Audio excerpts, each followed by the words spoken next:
is a fight fan, and he's a fight fan's fighter. The Ennis Express is a runaway train. Ain't no pressure when you built for this. Man down, round one. The truth hurts. Ladies and gentlemen, presenting the undefeated super flyweight from San Antonio, Texas, Jesse Bam Rodriguez!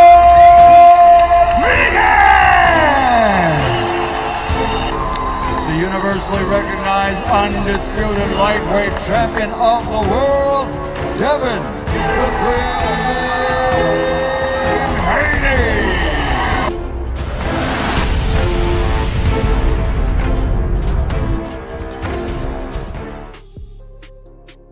Yo, man, what up, man?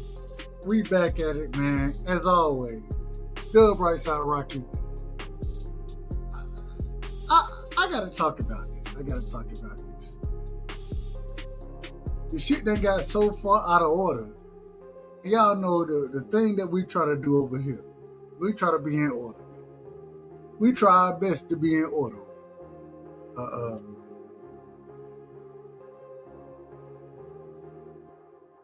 I'm listening and looking and watching as some of these individuals speak on, and I got your hot rod. I'm gonna drop the link for your hot rod. As always, we drop the link early because we get started late. Let me drop the link real quick. Shout out to my brother Hot Rod in the building. Hot Rod, we missed you earlier today, man, or yesterday on the football show. Y'all did, but I'm listening to some of this stuff. This shit done got ridiculous. It's so ridiculous that I can't even be a part of none of this no more. I love talking boxing.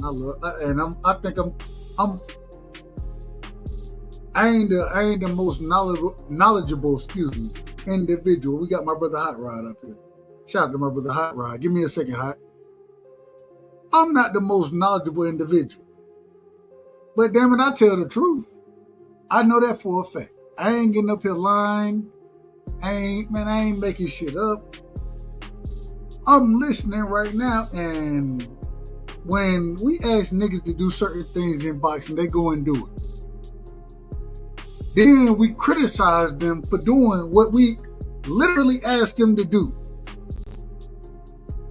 This is what I'm listening to right now. Me personally, I can't stand for it. It's out of order. And some of this shit, man, nigga gotta get back on the straight and narrow, man. Niggas gotta get back on the straight and narrow, because one thing I do around here, me and Hot Rod, we disagree on a lot of things, right? Come listen to the football show, the prediction show. Hot Rod, you missed it yesterday. We gotta get your picks together, respectfully.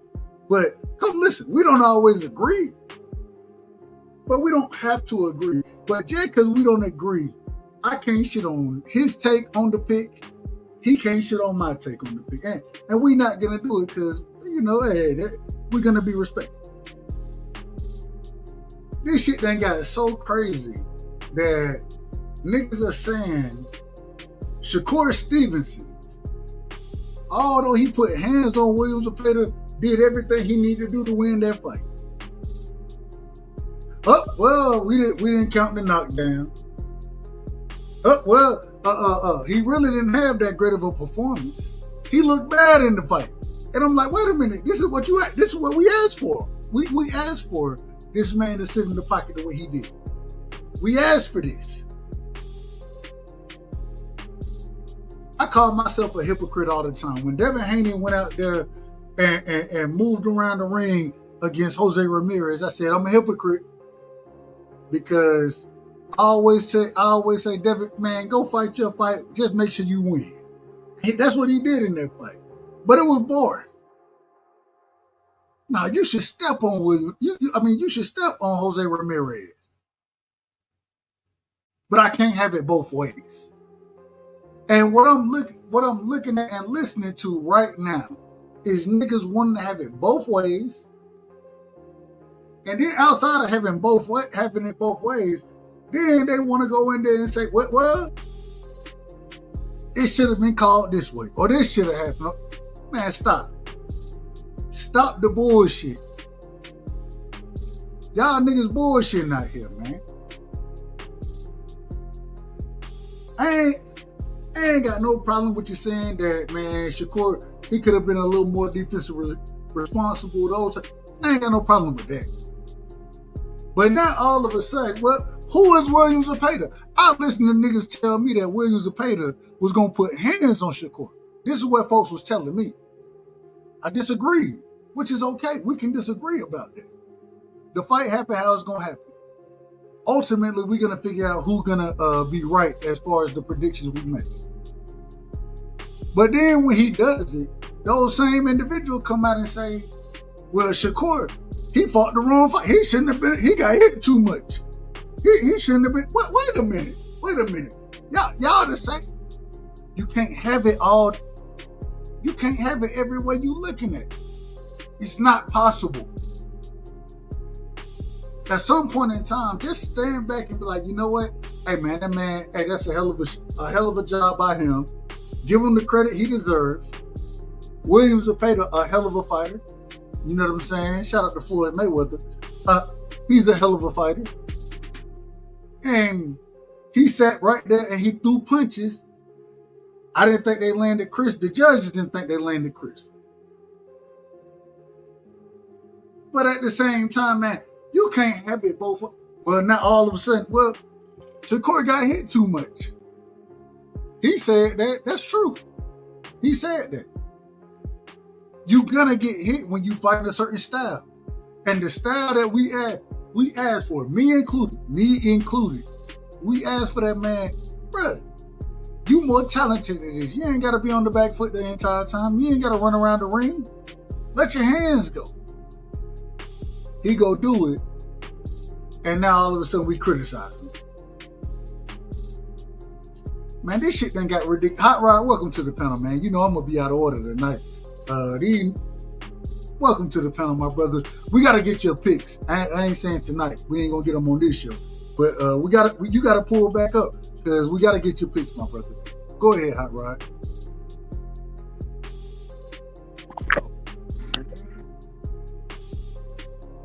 Hot, you there? You can hear me? No, you crispy. You crispy. Yeah, I missed it yesterday. I gotta put my picks in. But it's a double standard, you know?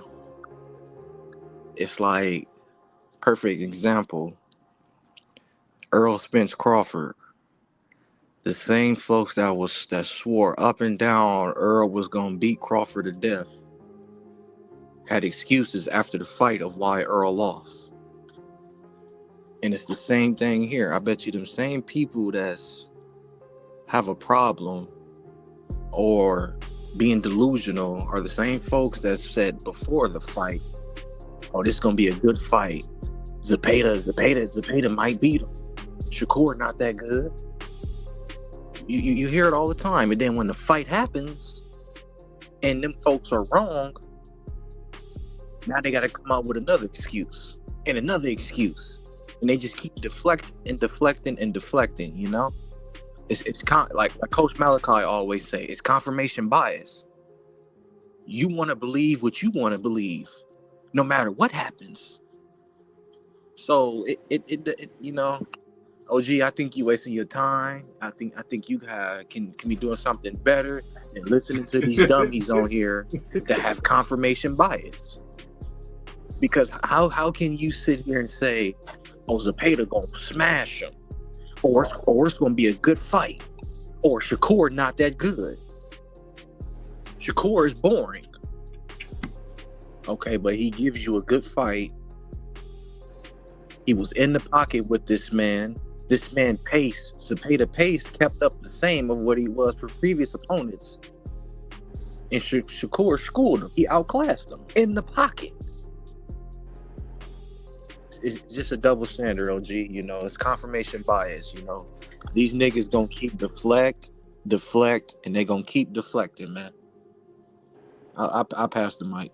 I'm just gonna be honest, and we're going on Uncle Shelton next. Shout out to my brother Marky Dan in the building, the young historian. Shout out to my brother Paid in Full in the building. You know what I'm saying? All I'm trying to tell you is this. I understand. Okay, if you want to say Zepada ain't that good, well, say that from the beginning and hold that standard. But I listen to so many folks say Shakur gonna be in trouble in this fight. He gonna be hurt. He gonna get beat. I heard so much of this, and then when it didn't happen that way, now all of a sudden, well, who is Zepada? Well, Shakur, he shouldn't have. He fought the wrong fight. Well, it's ridiculous. It's ridiculous. I call myself. Shout out to my brother Luke. You know what I'm saying? If y'all don't know, man, y'all make sure y'all go sub up the Rebuttal Entertainment. I call myself on Luke channel. I call myself a hypocrite. And the reason I call myself a hypocrite is because I want to see niggas get the smoke. You know what I'm saying? I want to see us. But at the same time, when Devin went in there and walked to Ryan Garcia, right? I said, bro, you a hypocrite, dog.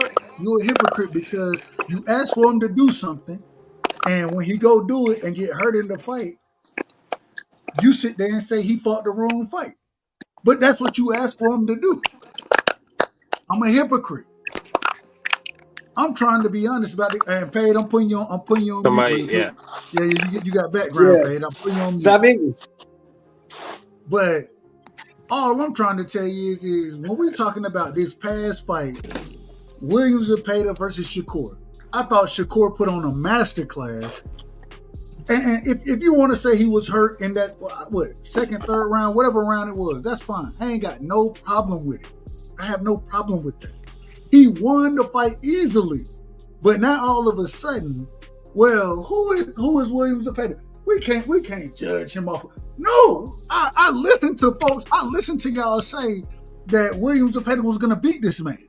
I listened to folks say this. Exactly. And then when he go into and then outside of just beating him, fighting a style that the only way Shakur gonna win is if he run, and we don't want to see him run. And then he don't go run. He sit in the pocket, beat this man in the pocket. And now all of a sudden, the credit still ain't being given. I don't understand this. And in my personal opinion, and I'm coming to you, Uncle Shelton, then I'm going to my brother Marky Dan, going to Paid in Full and teach. But in my personal opinion, this is bad for the sport. At some point in time, we have to give fighters credit. We got to give them credit for what they do. Now, if you make a pick and it's accurate, you know what I'm saying, you can criticize whatever you want to. But when I listen to folks say that Zepada is the best fighter that this man fought, he's the best fighter. And then when he go in there and put hands on him in a style that I didn't expect him to be in the pocket that long. But I watched him in that pocket, and I watched him put hands, utilizing the shoulder roll, putting his back on the ropes. I don't think, I won't call that the rope-a-dope. I can't go that far with it. But I thought that there were times where he put himself on the ropes and didn't have a problem doing it. And so, Uncle Shelton, go ahead, because I'm a bust a blood vessel in my damn head. Go ahead, Uncle Shelton. Well, it's just funny because I've been telling you for a while now. What have I been telling you about this fight? You said Shakur, it was easy work for Shakur. Easy work. The dude is not that good. But, you know, I listen to people also say, oh, he's this, he's that. And my rebuttal has always been the same from the time the fight got signed. I don't care what he's ranked. He's trash. Because I know what I saw. When you have a hurt fighter in front of you, guy got hurt in the third round, I believe.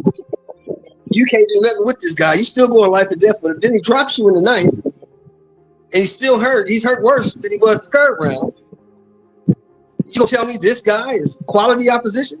Shakur went in there and beat on a guy he was supposed to beat on like that, because that guy's not that good. I really don't know what competition is there at 35 for Shakur. Tank Davis, baby, that's probably the best comp you're gonna get. I think he cleans the clock of everybody at 135, man. I don't think Abdullah Mason's ready. I know Schofield can't beat him. He's gonna beat Schofield easier than he beats Zepeda. I don't see nobody down there ready for that dude right now. But I'll pass it. Marky, welcome. Hey, shout out to the young historian himself. Paige, you got some background, brother. That's not even me, bro. Oh, okay, I might be out of order then. If I'm out of order, I'm out of order. That's fine. Marky, go ahead. It's on you. First thing I want to say, free Palestine, stop the genocide.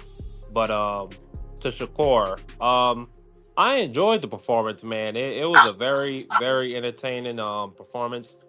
I think he really outclassed Zepada to me.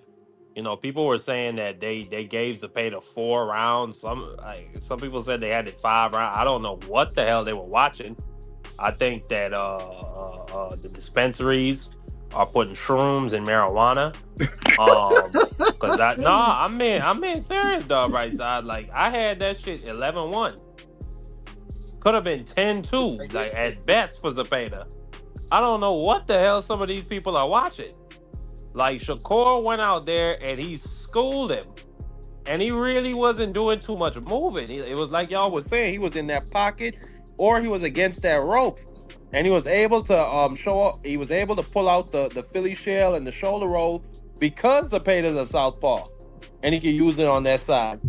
So I was very impressed. People wanna like, to me, that like when people want to give dudes like Zepada moral victories because they landed a good shot on Shakur and he quote unquote hurt him. I thought he was more off balance, but I will say credit to him, it was a good shot. But when you want to give dudes moral victories, that shows how great Shakur is and how talented he really is. That you'll take one moment from a fight and off of that, you'll say that Zepada is this or he's that. So respectfully, I don't give a shit what nobody got to say or nobody else's opinion. I thought Shakur, as I said, fought a great fight. I'm one of his biggest critics. I make it very well known. I don't like him. I don't like the way he talks. I don't like the way he says he represents black people. But once again, this is a great performance. And I mean, you really can't look for consistency in this sport, Dub. Unfortunately, man, it's a lot of trolls in this space, in this new media space that shouldn't have a voice. I don't think these people are trolling, though. I don't think they trolling. I think they believe what they're saying. But my problem is if I go back and listen to what you said previous to the fight and then what you saying after the fight, it's not adding up to me. It don't add up. And that's the problem I have. The same man. Go ahead. Finish. I apologize for cutting you off, Marky. Well, at the end of the day, they're not consistent, and I don't expect them to be consistent. Unfortunately, there's nothing in the law that compels them to be consistent or to tell the truth. So it is what it is, You just gotta let them chat. Like, opinions are like assholes. Everybody got one, though, Rightside. So if they want to cap and be inconsistent, I mean, fuck them. I'm gonna be consistent. The guy, I mean, you're like, you hear me, Dub. Like, I don't like Shakur Stevenson. I'd even almost say I hate him. But that was a great performance he put on Saturday. And then people want to say, oh, he shouldn't have stayed on the ropes. Like, bro, the fact that he was able to sit on the rope, do you know how special of a skill that is? It's really only a handful of motherfuckers who are at the level in terms of skill as well as reflexes that they can sit on the ropes against a fighter like Zepada, who comes with a heavy pace and output. So, to me, great performance from Shakur. Go ahead. I'll let you Hold on, real quick. And I want everybody to get their bars off, then I'm open the panel up. But we got my brother in the building, man. When I get to talking, you better not cut me off like man, you cut me up, man. You out of order. You already out of order. You already out of order. You already out of order, man. You know how he is. Hey, man. You already man. I got you, Cash. I got you. Yeah, Lieutenant. I got you, brother. I got you, Cash. Pay, go ahead, my brother. Go ahead, Pay. This is my issue with you dudes, bro. Like, we get a nigga credit, but then in the same token, y'all say he put on this great performance. Well, why the fuck he don't feel like that? Is that a question? Is that Yeah, a yeah. That's a Why he question. don't feel like that? Why did he grade his Well, performance mean, so that- low? that's his no, opinion. no, Hey, real quick. hey, Hold hey, on, hold Marky. on. Let me answer that. Hold on. No. Wait a minute. Hey, Pay, I'm gonna let you ask, and I'll let the panel respond to that question. I want you to get your bars off first before the panel respond. I want everybody else to get their bars off, and then I'll allow that question. That'll be the first question we ask. This is what I'm saying. Like, at the end of the day, we get great fucking win. But my thing is this: like, what I'm trying to understand what makes Zepada so great to where y'all put this nigga on this pedestal to where, oh, this the best shit ever. Like, we never seen this nigga fight like this. Like, what the fuck, bro? Like, I don't understand that shit. We give a nigga credit, and then at the same time, we critique certain situations, other fight. Y'all consider that shit hating. Like, we all didn't watch the same fucking fight. And then you saying it's a skill to fucking fight on the ropes. Man, bro, go in any fucking boxing gym today. I don't think no motherfucking coach would tell you that it's good to fight off the fucking ropes. That's not a skill. And that nigga ain't doing the fucking rope though. Because that's pretty much what you're alluding to. I literally said, Pay, respectfully. I said before that. Not you. I'm not talking about you, Dub. The last person that was just talking said that shit. Can I respond to that? I'm gonna give you a second. I got you, Marky. I got you. I promise I got you. Let me get everybody else in here. We going to Teach next. Teach, go ahead, man. Give me your opening statements. Yo, shout out to you, my brother. I came in thinking we were talking about that Fodora. No, we definitely gonna talk about that fight. We definitely talking about that fight. Since we're on this, the only problem I ever had is hold on, T, real quick, respectfully. Your mic out of order. Say it again. It's always on your show. Always on your show. Can y'all hear him? Is that me? No. Nah, your mic out of order, brother. Respectfully. I can hear Teach. Go ahead, Teach. Go ahead. I couldn't hear him. He was like breaking up hella bad. You might have to go out and come in. Hold on, real quick. Teach, go ahead. Let's see. Yeah, am I good now? You good to go. You crispy. All right. Yeah, so what I'm saying is the only issue I've ever had is initially when this fight was made, right? I can't hear him. You're breaking up again. I don't know what's going on with you. Y'all got it. Skip me. Say it again. You can skip me. I'm gonna come back to you. I'm gonna come back to you. I'm gonna come back to you. Respectfully. Let me see. Blue Hustle. Hey, Blue Hustle man is in the building, man. Blue Hustle man, what you got on this, man? What are we talking about? Respectfully. Starting off with Zepada versus Shakur. Starting off with that fight, what's your opinion on it? I want to be non-biased about it, so I'm gonna let you say what you want to say about it. Okay. The fight was a good fight. Shakur went in there and he checked off every box that people have been asking him to do. You know, he's a runner. He showed that he doesn't have to run, which to me, he's always shown that kind of skill that he can stand in front of a fighter. But for some reason, they want to say that they haven't seen it until now. That's one thing I will say. But a lot of people they just want to, instead of looking at how Shakur moves, they want to talk about him. But their favorite fighter, they won't talk. They won't criticize their favorite fighter. I feel like Zepada did a damn good job. He was cutting off the ring. He was working on. You could tell that he was working on some things because he looked a lot more crisper than what he did against Tevin Farmer. You could tell that. In my personal opinion, you could tell that he was working on his defense too because he was moving that damn head. You know what I mean? Just a little bit, not so crispy to where I felt like, damn, he's defensive. No, but he was working on certain things because he made Shakur, miss a couple of times. You see what I'm saying? So I respect that. He also was doing things to where he was. See, I'm not the type of person, a boxing fan, where I can't talk about the other person and give him credit. See, that's the thing that one thing I want to say real quick. A lot of times that we criticize the people we don't like, but can you uplift the people we don't like too? You see what I'm saying? So what I want to say is this. They say that's hate. Yeah, we shouldn't. No, but I'm uplifting. I'm uplifting. I ain't criticizing them. I'm pointing out things to show people that they should really be watching when it comes down to it. Hold on, Pat. Let the brother finish. Let the brother don't cut him off. Let him finish.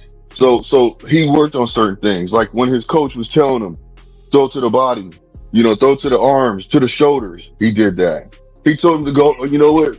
Fuck all that. This man's real intelligent. He gave him his props. Coach Panda gave him his props and said, this man's intelligent. You should have said, I know y'all seen the look on his face when he said it. He's like, man, what am I going to do? But he told him, a couple rounds later, he said, look, this is what you got to do. You got to start hitting them arms, hitting them hands. Pretty much do whatever he's got to do to win this fight. And he was actually getting out there doing that. He also was told by Oscar De La Hoya, jab to the chest. Jab to the chest. He was doing that too. You can see that he has a strong. So Zepeda has, his jab he was using his jab, and he hit him with a jab. And in my opinion, Shakur was off balance. So what I'm gonna say is this, and he caught him while he was moving. You know what I'm saying, on the ropes. Sometimes shit like that happens. The man throws punches and bunches. He made this man that throws damn near 100 punches a motherfucker around. He threw them 100 punches around. That's the funny thing about it. But he still only landed 27%. What was it, 27, 28? To Shakur's 53%. You see what I'm saying? So yes, he did a damn good job. Now, you do have people trying to compare him to Mayweather. You know what I'm saying? But that doesn't mean I am, because he's not Mayweather. He has his own style. That's a fact. He has his own style. Now, he might do certain things to emulate that, but that's still his style. He's just doing what he can do. Because he went with the high guard, and he went with the, the Philly shell. He was doing a lot of shit in there. But see, when you hate on somebody, you ain't going to point out those things. You're only going to point out what you didn't like, And then you're going to glaze over the shit that you say that you did like. Just to be able to say that you gave him props. That's not the boxing fan, man. It's not a real boxing fan. So, that's just my person. That's just my person. I'll wait until open panel. Anybody got anything to say? I'm gonna open this thing up. And Piro, we going to Piro next. Yes, sir, friend. Hey, shout out to my brother Piro. We going Piro, we going Cash, we going Teach.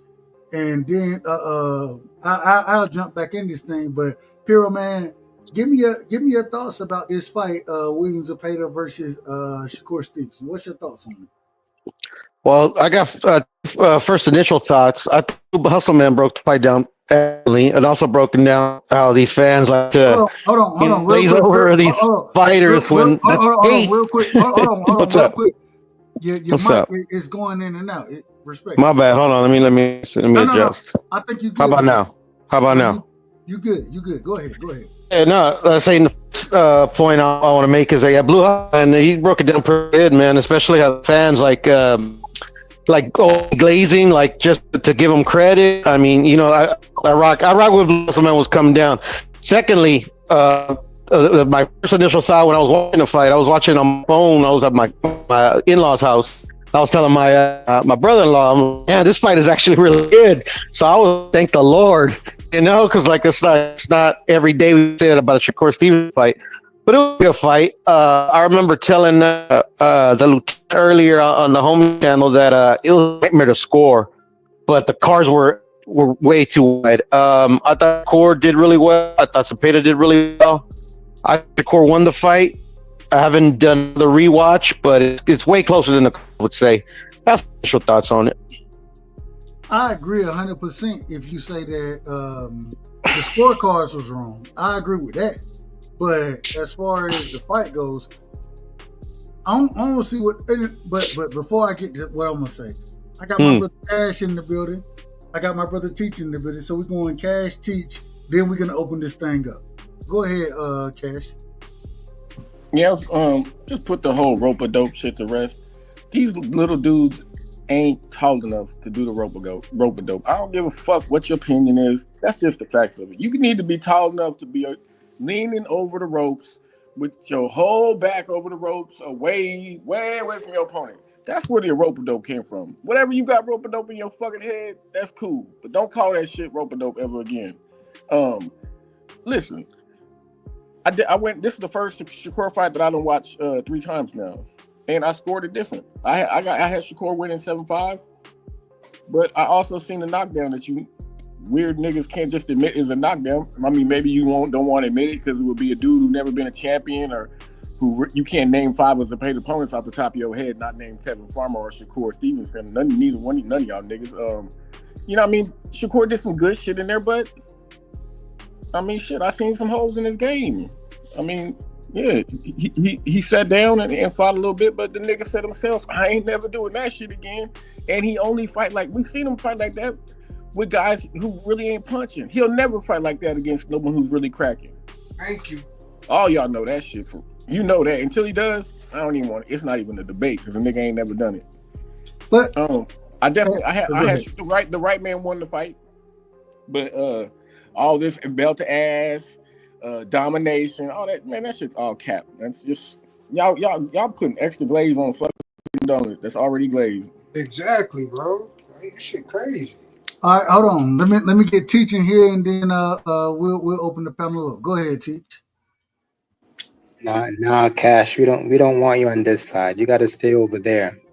Nigga, I'll never be on your side, though, nigga. Keep it 7-5 Zepada. Let the brother talk. Let the brother talk. Yeah, nah, that's all I gotta say. Keep it 7-5 Zepada. We don't want you over here, Cash. I'm not on your side if that's what you thought it was, little nigga. The panel is open, man. Y'all do y'all thing.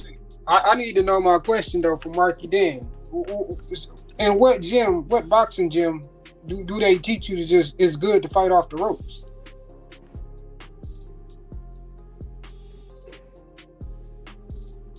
All that, I mean, that's done. Well, whatever he was doing was whatever he was doing Saturday night.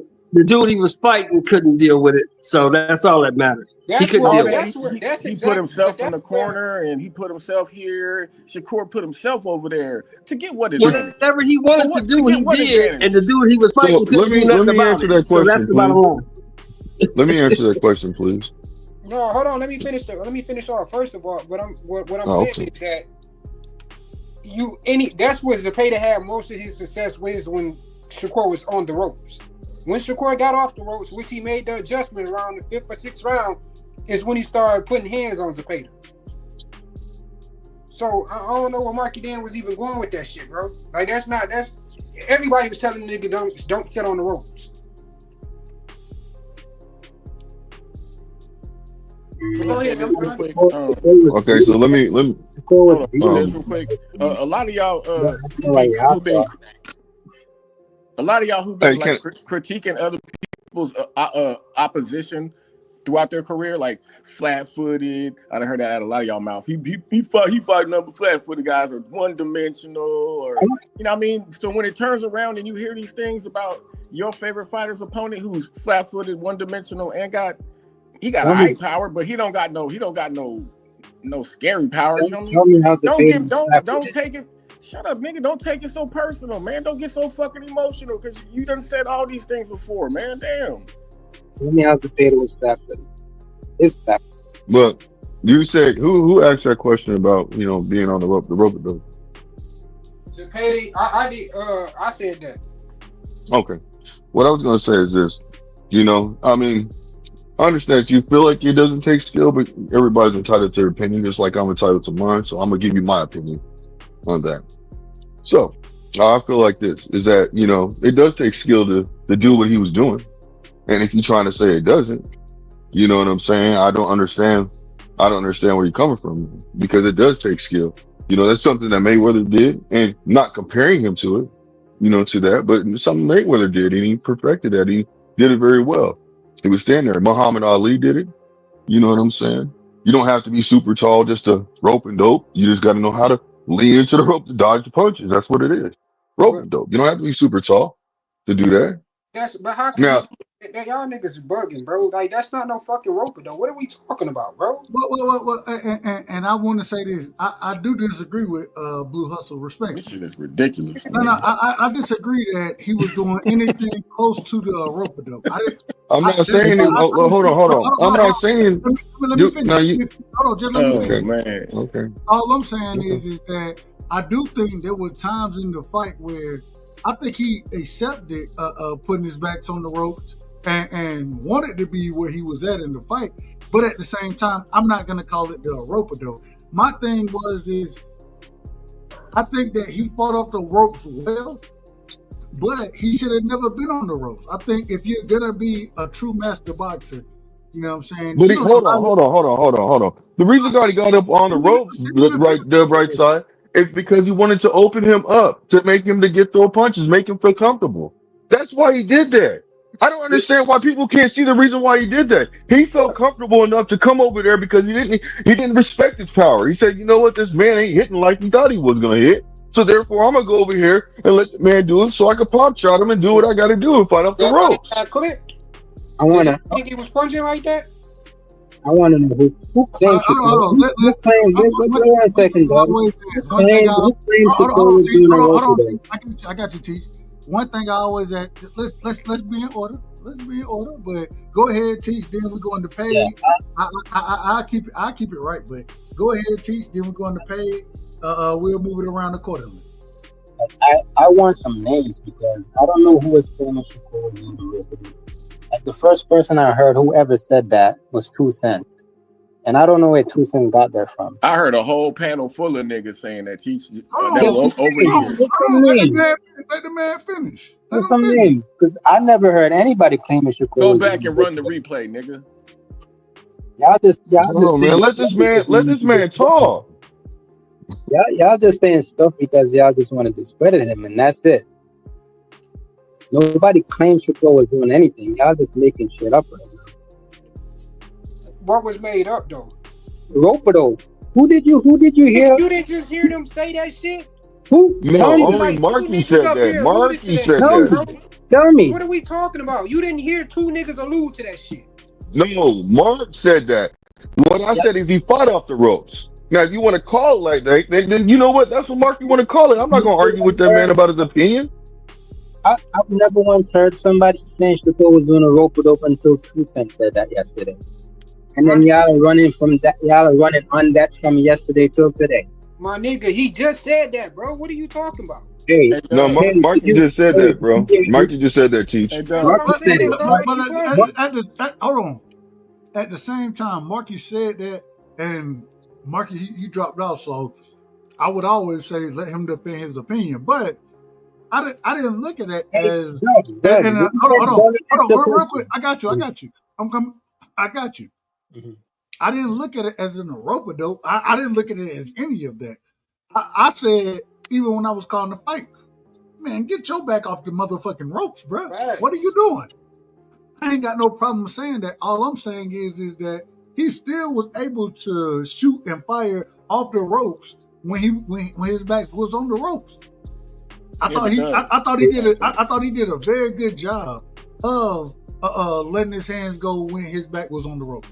Now, shit, his back been on the ropes? I don't believe so. But at the same time, I wouldn't call it a rope-a-dope.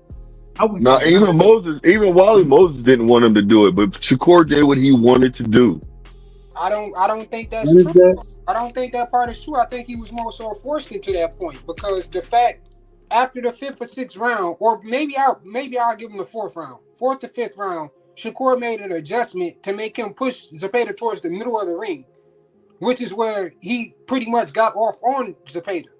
When Shakur was on the ropes is where Zepada was having most success. All right. I want to and Teach. Well, go ahead, Teach. I'm gonna let you go first. Yeah, this one simple question. Yeah. I got a question for the panel after that. Yeah. When's the first time you heard Shakur was doing a rope-a-dope? I just told you right after. No, I'm not talking to you. I'm talking to Doug. I'm talking to Doug. Right after the fight Doug, on when's this the panel. first time? Doug, Right when's after the the fight first? on this panel, you little Doug, soft ass when's nigga. the first time you heard Right after the fight on this panel, you little soft ass nigga. That's when we talking about it. We ain't got to do all of that. We ain't got to do all of that. We Just grown because you heard around 2 here. Cents say it today, Hold nigga. on, Cat. Now you out of soft ass order. nigga. Hey man, hold on. Now you out of order, man. You ain't got to call No, nobody out their name. Nigga always crying like a little bitch, man. But you ain't got to do all of that. You ain't got to do all of that, Cat. Nah, it's all good, Doug.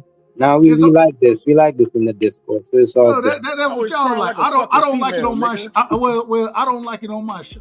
I don't.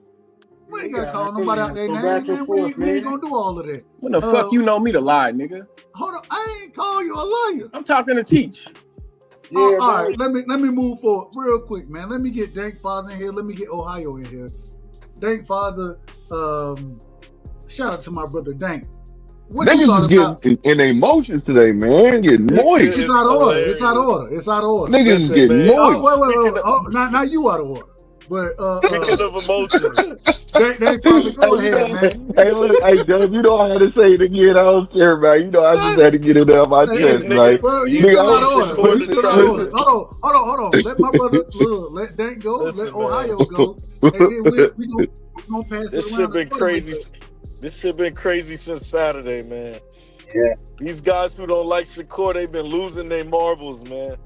For real. I was in the live stream, scoring the fight, and after the results came in, I was blocked. My wrench was taken away, and I was told I didn't know shit about boxing. But that's another story. Listen, man. Both of these sides of the argument just proved that niggas don't know what the fuck they're seeing. People who said they scored a close fight, some niggas has to pay to winning. You don't know what the fuck you're seeing. And niggas who saying Shakur was doing the rope-a-dope, you don't know what the fuck you're seeing. You need to take a step back and study the sport and know what you're watching when the fight is happening. Another thing. Oh, go ahead. When you're scoring a fight, it's not off of what you like. I keep hearing niggas say that. I score the fight off of what I like. The judges score the fight off what they prefer to see. No, that's not how this thing goes. You judge it off of the 4 criteria of boxing. That's what you judge the fight off of. Not emotions, not what you like, none of that shit. Off of what the criteria are for you to score a fight. Simple as that. Man, I gotta say this, and man, I got one. Hold on, man. Hold on. How's a close fight? Hold on, man. We ain't get it. Hold on. No. Bro, y'all can do that shit. I got y'all, man. Y'all can get into that shit in a second. But let me get my brother Ohio in the building, man. Let me get his opening statements. And shout out to Ohio runs boxing, man. I disagree with Ohio run boxing, but at the same time, I know this brother. He know his boxing. Ohio, man, welcome to the show. What was your thoughts on Zepada Shakur, man? What's your thoughts on it? My thoughts overall, I felt like Shakur. I think Shakur fought an entertaining fight. Overall, I think he did that, and I think he still got backlash for giving people what they wanted. Most people criticize him for not really engaging as much in his fights. You know what I mean? He pick and choose, but I thought he did pretty well.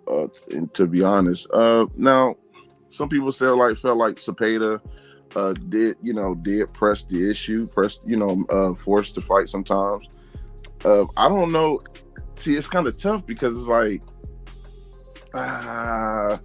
did Shakur fight his fight, or did he really force Shakur to bang on the inside? Because I remember we had this same talking point argument when Landy Laura fought Hurd. I always thought Hurd was a great guy, cut the ring off, he was big, but I remember the commentator saying Landy Laura, oh man, he's standing toe to toe, and I'm like, I don't think he has a choice. You know, I think he fought a guy that could really force him. So I can see why people can look at it both ways, where it felt like Zepeda probably did force it. But overall, I thought Shakur did pretty well, man. I thought he did pretty good in the fight. But everybody go have their different opinions, man. I think I'm listening to people's opinions on the panel now, and you know, everybody got different opinions. I just don't, you know, I don't, you know, I'm not one of those guys that try to bully you into see it my way. I just think we got to listen to both sides of why people feel the way they feel. So that's how I look at it. You know what I mean? It's like we looking for cult followers. You know, I come out of a cult church, so I know what it's like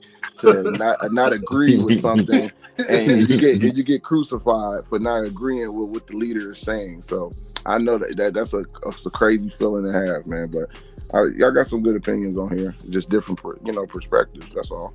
Who got the question, man? Hold on, who got the question? I think there was one question for Cash, and go ahead. I want to hear that question. I think T, go ahead. There are some opinions on this chat, and there's a straight hate. And again, Cash, you could just stay his moist ass over on that side because we don't want him here. Keep your 7.5 Zepeda. I don't want to hear 7.5 Shakur. Stay on that side, you moist ass. Okay, baby, I heard you the first time. You don't got to repeat yourself, mama. Baby, calm down. Well, what y'all got against each other? I didn't even know I had smoke like that. Nah, it's never personal with Cash. Nah, he's just a straight hater, man. That's why I'm on. This is my little mama, man. He's sensitive. I need to treat him with soft hands, man. So it's all right. Go ahead. Hey, amazing. Go ahead, Blue. Hey. Go ahead. Hey, Ohio, you know how I get down. You know what I'm saying? We've had plenty of talks on panels. You know what I'm saying? Absolutely, we didn't have our back and forth. You already know. But man, I will say this though. In my opinion, I feel like I'm gonna say it like this: Zepeda, first of all, he did his thing. I'm gonna say that. But at the same token, you know what I mean? I feel like this: Shakur did his thing, but Shakur was in control the whole time. That's what I want to say. You know, even knowing, his temperament seemed like he might not been in control at the beginning. But I'm gonna tell you just like this. Now, I'm not saying he's a Terrence Bud Crawford, and you have to understand that Shakur has the understanding and the IQ where he basically kind of thinks like Shakur. I mean, like, Terrence, I'm saying thinks like him. I'm not saying that he's trying to be like him. But when he gave Abdullah Mason advice, he said, look, you know what I'm saying? You got to do this. After Abdullah Mason got knocked down twice, he gave him advice right there in that interview. You see what I'm saying? He said, no, you gotta come out and watch him and see what they do. And then you go off that. Same thing he said to Tevin Farmer. Young boy gonna come out strong. So you gotta do what you gotta do. So everybody, you know what I'm saying? All he did is go in there, assess the situation, and go off and see what he was working with. And then he moved forward, and then he just decided to do the same thing that Terrence Bud Crawford does. Go in there, assess the situation. Then he finds out what he needs to find out, and then he moves forward. So, I mean, you got to, I understand that people say that, you know what I'm saying? They felt like it was real close, and some people could say that, it was a wash. Everybody's entitled to their opinion because that's why they have judges. Did anybody have Zepeda winning the fight? No. I didn't. I didn't. Mm-mm. First time I watched it, I did. Hold on, Cash. You said you had Zepeda winning the fight? Nigga, I told you that the same fucking night. Well, I'm asking on the panel, nigga. Calm down. Answer the motherfucking question. Nigga, don't play like you didn't hear me. So you had Zepeda winning the fight? The first time I watched the fight, I had Zepeda edging the fight. Okay. A close fight. I didn't say I had Zepeda winning by no landslide or nothing. I didn't say that. Well, let me ask you something real quick. You niggas heard me say that shit the first day. Like I'm gonna switch my damn answer, nigga. What the fuck? All right, so let me get everybody else. Let me get everybody else in this motherfucker, cause God, that's damn, my you out of nigga. order. You out of order tonight. Look, I just want to ask him what round. Hold on, I got you, Blue Hustle. Did anybody else have Zepeda winning the fight? That's a no. So let me ask you real quick. Let me ask you. That's Cash, right? Cash So, Cash, Crypto. let me ask you this. Hey, straight out of For Alaska, sure. man. It's not to Alaska. That's what's up. Shout out to Alaska, man. It's all good. You know what I mean? Well, my best friend was from there. But anyways, this is what I want to say to you, fam. What rounds do you have for swing rounds? Because I just gotta kind of see where your mental is at. If you don't mind me asking that question. I don't got my damn the damn card I had the first time I watched it. I done scored it like 3 different times now.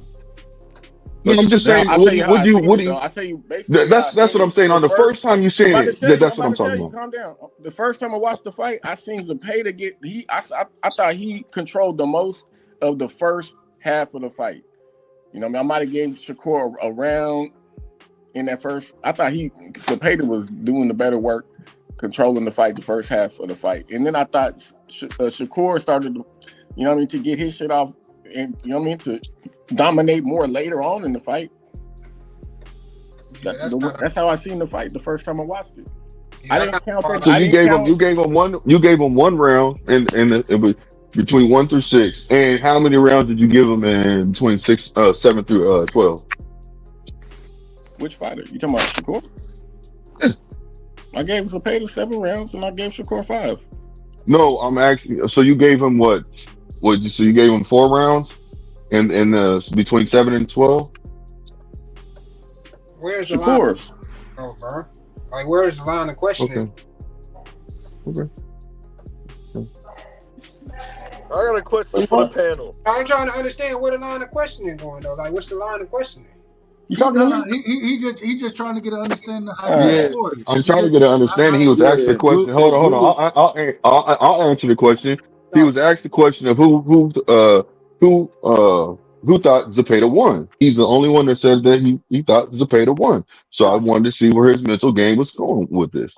So that's why I asked him the questions 1 through 6, and he said 1. And then I asked him what he said on the other part because I was trying to see what he was going to say when it came between 7 and 12, what rounds he thought Shakur won.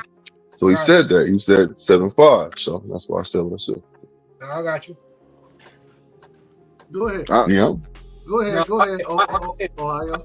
Yeah, it was another narrative that it was. And Pay, we coming to you next. It was another narrative that was thrown out there too. I thought was hilarious, man. I think Rolly pretty much started it, or some people probably said it before Rolly, but I heard Rolly say it, and Rolly was talking about Zepada not having power, and that wasn't the talk going into the fight. I found it funny that people was trying to say he wasn't a power puncher or he didn't have power.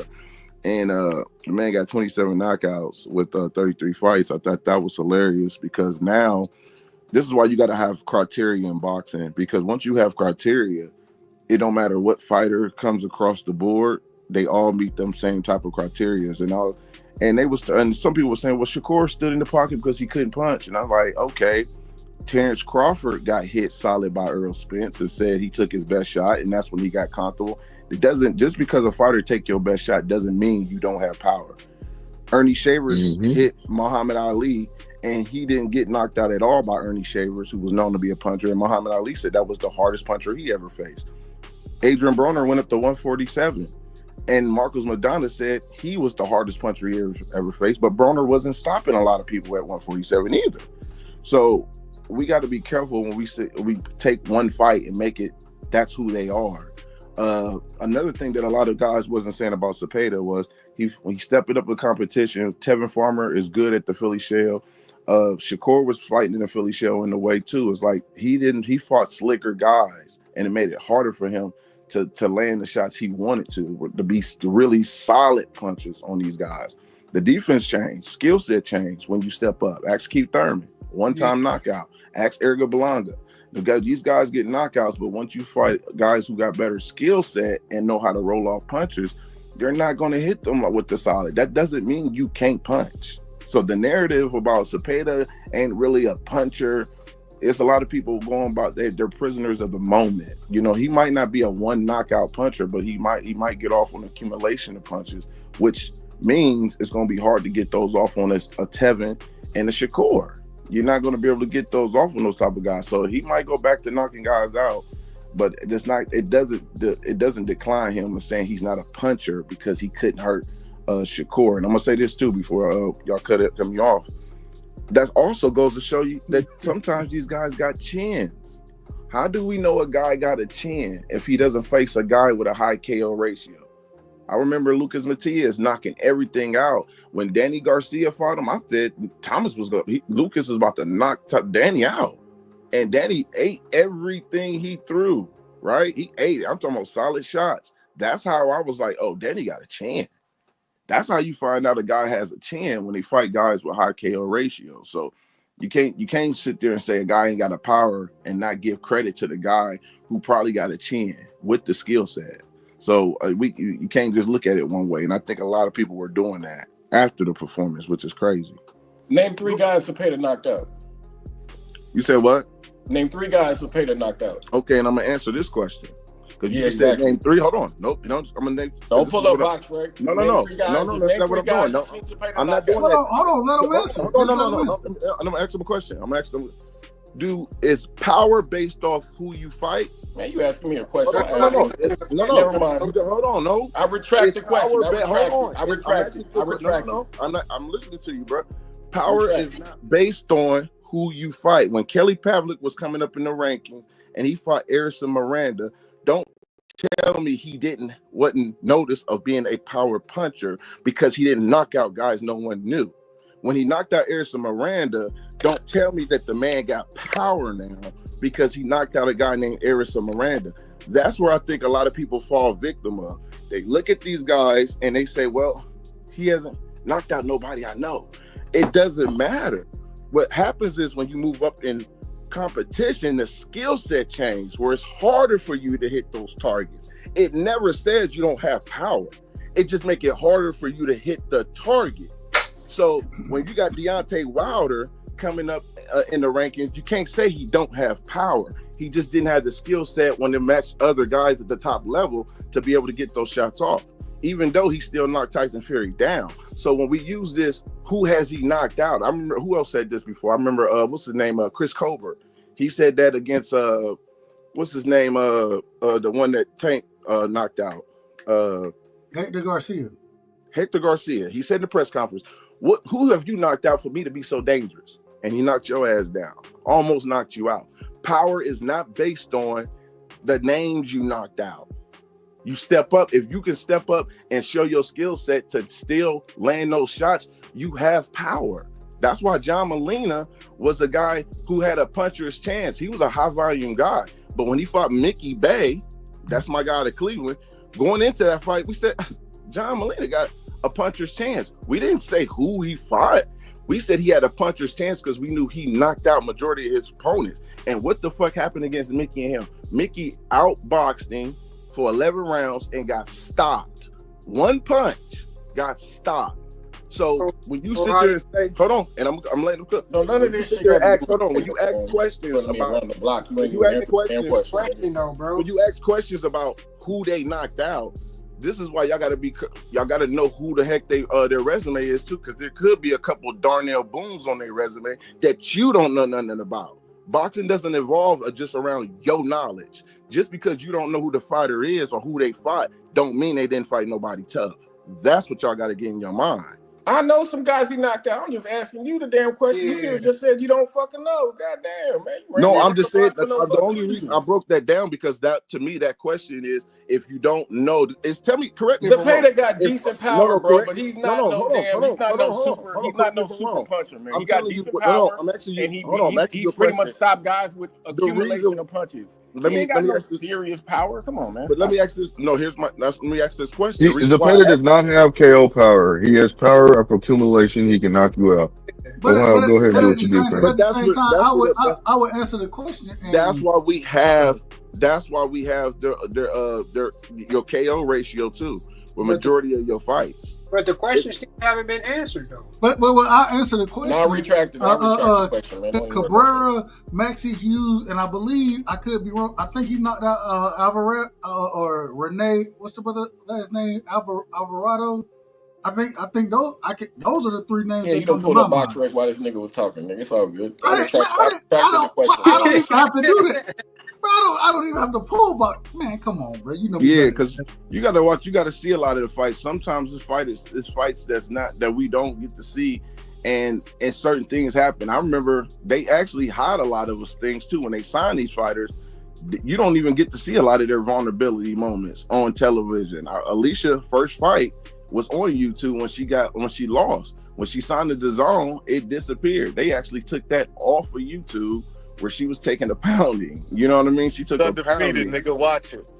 But I gotta be honest though, with the situation, Zepada is pretty much like a one-dimensional fighter. Absolutely. You only know one way, so that's why I'm saying like he was pretty much kind of tailor-made for. All right, but hold on. Should Shakur get credit for this fight or not? Absolutely. Yeah. All right, then what do we? I don't understand this whole argument. It's a Let me. How about we just sit here and say that man, we giving Shakur credit for putting hands on William Zepada. William Zepada is a good fighter. I don't think he's legendary. I don't think he's great, but he's a good fighter. You know what I'm saying? He was undefeated at the time, but he got his ass whooped. I think we all agree with that, but I'm saying this was just based on conversation, that where the conversation was going, though, bro. Okay. Yeah, so Doug, so we've been saying that the Shakur has been saying, yo, there's not going to be anything. Teach, you sound like you're underwater, brother. You sound like you're underwater. Is that me? That nigga dipped his mic in glaze. Yeah. Hey, Teach sound like he's in a deep ass. Hey, no. Teach sound like he's in a hallway way at the other end of the school. Yeah, You know what I'm saying? and I say that with Teach. Trying to talk to a tunnel. Nah, that's my brother. Teach is my brother. I love him. No disrespect, Teach. Hey, no. Hey, everybody on the panel. Everybody on the panel, man, nothing but love to everybody, man. So y'all might see me in the chat. He's a fluffer. That's his side hustle, man. So. No, I got you. But what I'm gonna say is this: if y'all see me in panel, I'm gonna shout out everybody, man. If I hop in the chat and see y'all, you know what I'm saying? Well, let's keep it kumbaya with each other, man. It's nothing but love, man. We just talking boxing talk. I don't take none of this shit personal, bro. I don't take none of this shit personal. Hey, look, Cash called me. I just be getting on some of these niggas. Cash told me. Hold on, wait a minute. Cash told me I ain't know shit about boxing the other night, talking about with the knockdown. I didn't think it was a knockdown. I want to ask y'all this. That. Cash told me, he said, man, this nigga you don't know shit about boxing. Which is fine. I ain't got no problem. I was the first one that brought it to your attention. Right after the fight, I came. No, I'm okay with it. Y'all act like the shit didn't even happen. I'm okay with it. I'm okay with it. I ain't. Am I lying on you? Have I lied on you? I don't know. I ain't around you 24/7. Oh, I'm talking about in this conversation. In this conversation, have I lied on you? Nah, man, you good. So all I'm saying, I still don't think it was a knockdown. Do y'all think that was a knockdown? In what round was it? Third? I think the third round, whichever round it was. The third round. Do y'all think that was a knockdown? Let me go first on this. No, hold on real quick. There's a good way to test this, and I heard Dean say it. I want y'all to get in that position and have someone push you and see if you can get your ass up without some ropes behind you. Right. If you can't, there ain't no debate. Yeah, it's a fucking knockdown. But nobody's crying about it. I was just bringing it to your attention. I wasn't throwing no fucking parade. Like, this nigga should have got a knockdown. Man, let's call the commission. Let me say this. I hear what. Listen, can I say something real quick? Because I think I hear what y'all saying. So some of y'all trying to say that it was a knockdown. And so, like, I'm trying to say it wasn't a knockdown. I feel like it was off balance, but I feel like it was perfect timing for the punch. Therefore, it made it look like. You know what I'm saying? Like, and that punch had a little bit of oomph to it because it was a jab. Now, if y'all trying to say that he should have been knocked out by a fucking jab, then goddamn it, you know what I'm saying? Through Zepada, do a jab. This is what I'm saying. I sent you the clip, Dub. Why don't you just play? Because like it's undeniable. It should have been. I ain't loaded the clip up. Based on the rules. But we also zoomed in, and he slipped on the logo at the same time, but that's irrelevant. You get hit with a punch, I don't give a fuck if you slip. Yeah, I respect that. I don't care if you sneeze. If you go down like that off of a punch, it's a I respect that. But okay, I respect that. But in my opinion, I just feel like it was off balance because he was trying to, he was moving on the ropes. And you got to understand, he was moving on the ropes with a fighter. Bro, he was moving on the ropes right there. They counted the knockdown. Hold on. Let's be in order real quick. Let me get paid. He dodged one point. He dodged one punch and then moved into the other one. Yeah, go ahead. Let me get paid in here. Let me get teaching here. Go ahead, Paige. I was gonna say play the clip, bro, because that nigga was not moving. I hadn't loaded it up. I apologize. I hadn't loaded it up, so I don't have it to play it right now. Yeah, but what I'm saying is based on the rules, at the end of the day, bro, it's at the ref's discretion. He didn't call it a knockdown, but 9 times out of 10, with him being held up by the ropes, like, we consider it a knockdown, bro. Okay. Go ahead, Teach. And then I got to get Dank in here. I got to, Hot Rod, you still in the building? All right, go ahead. Go ahead, Teach. Yeah, I mean, since I got your Hot Rod. I got your Hot Rod. Go ahead. Go ahead, Teach. All right. Yeah, since they want to be petty, I guess we could give them that one because technically the rule says, if you get knocked on the rope, it's considered a knockdown. Being petty, yeah, they could get that, but 9 out of 10 times, or maybe even 10 out of 10 times, the ref is not going to call it. The reason why I say that is because you also have to be aware, right? If the ref sees you're getting beaten up on the rope, that's when the ref discretion comes in. If you recover as quickly as Shakur did, they're not gonna butt in. They're not gonna jump in and say, "Hey, it's a knockdown." And that's how it's always been in boxing. And nothing you just said is in the rule book. None of that recovering quickly and all that. Yeah, it does say that. What Dean read yesterday. It don't say recovering quickly, bro. Nah, he talked about awareness. Like if you boy, y'all got more smoke. Hey, y'all got more smoke with each other than I even knew about. Dean read the rules yesterday, right? And he talked about if you're not aware, then that's when you jump in. Awareness means if you're getting beat up on the rope, that's when the ref could jump in and say, okay, this is a knockdown. But because Shakur was aware, he recovered quickly, that's why the ref didn't jump in. That's your interpretation, bro. That's how it's always your interpretation of the rules. That's that's how it is.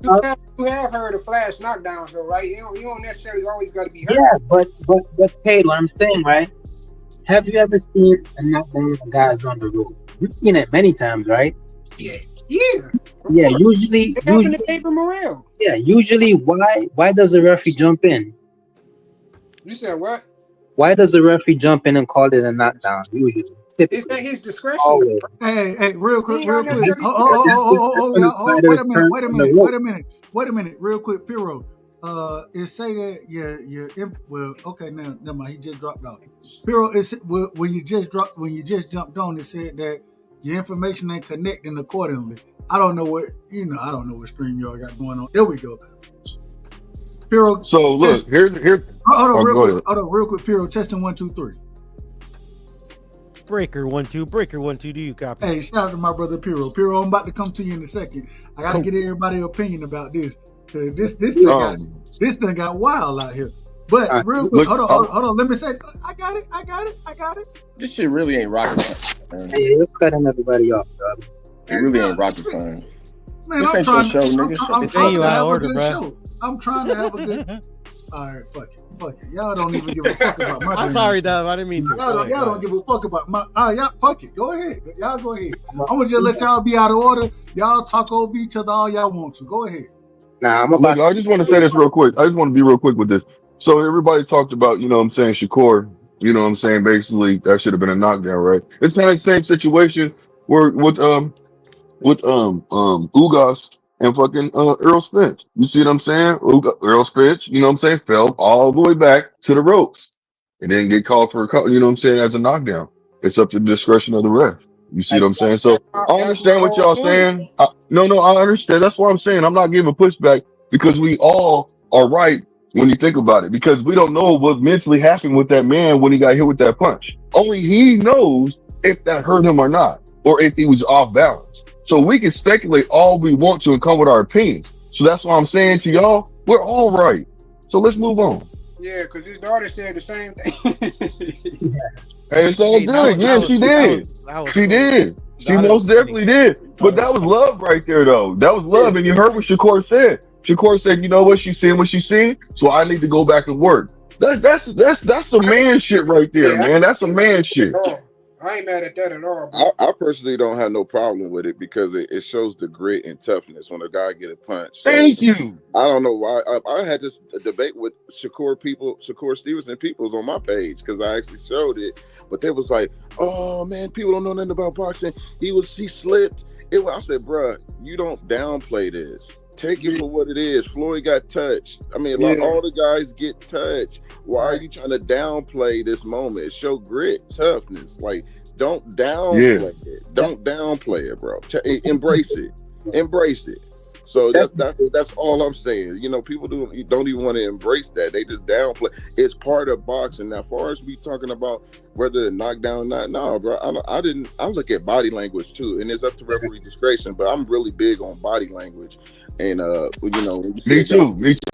You know, I'm really, really big on that. So no, I definitely understand why some people felt like the way it's happening so fast too. If you're a referee, you can see that it's happening so fast. He slips, and then everybody up jump on their feet. They looking, and then they like, okay, he cool.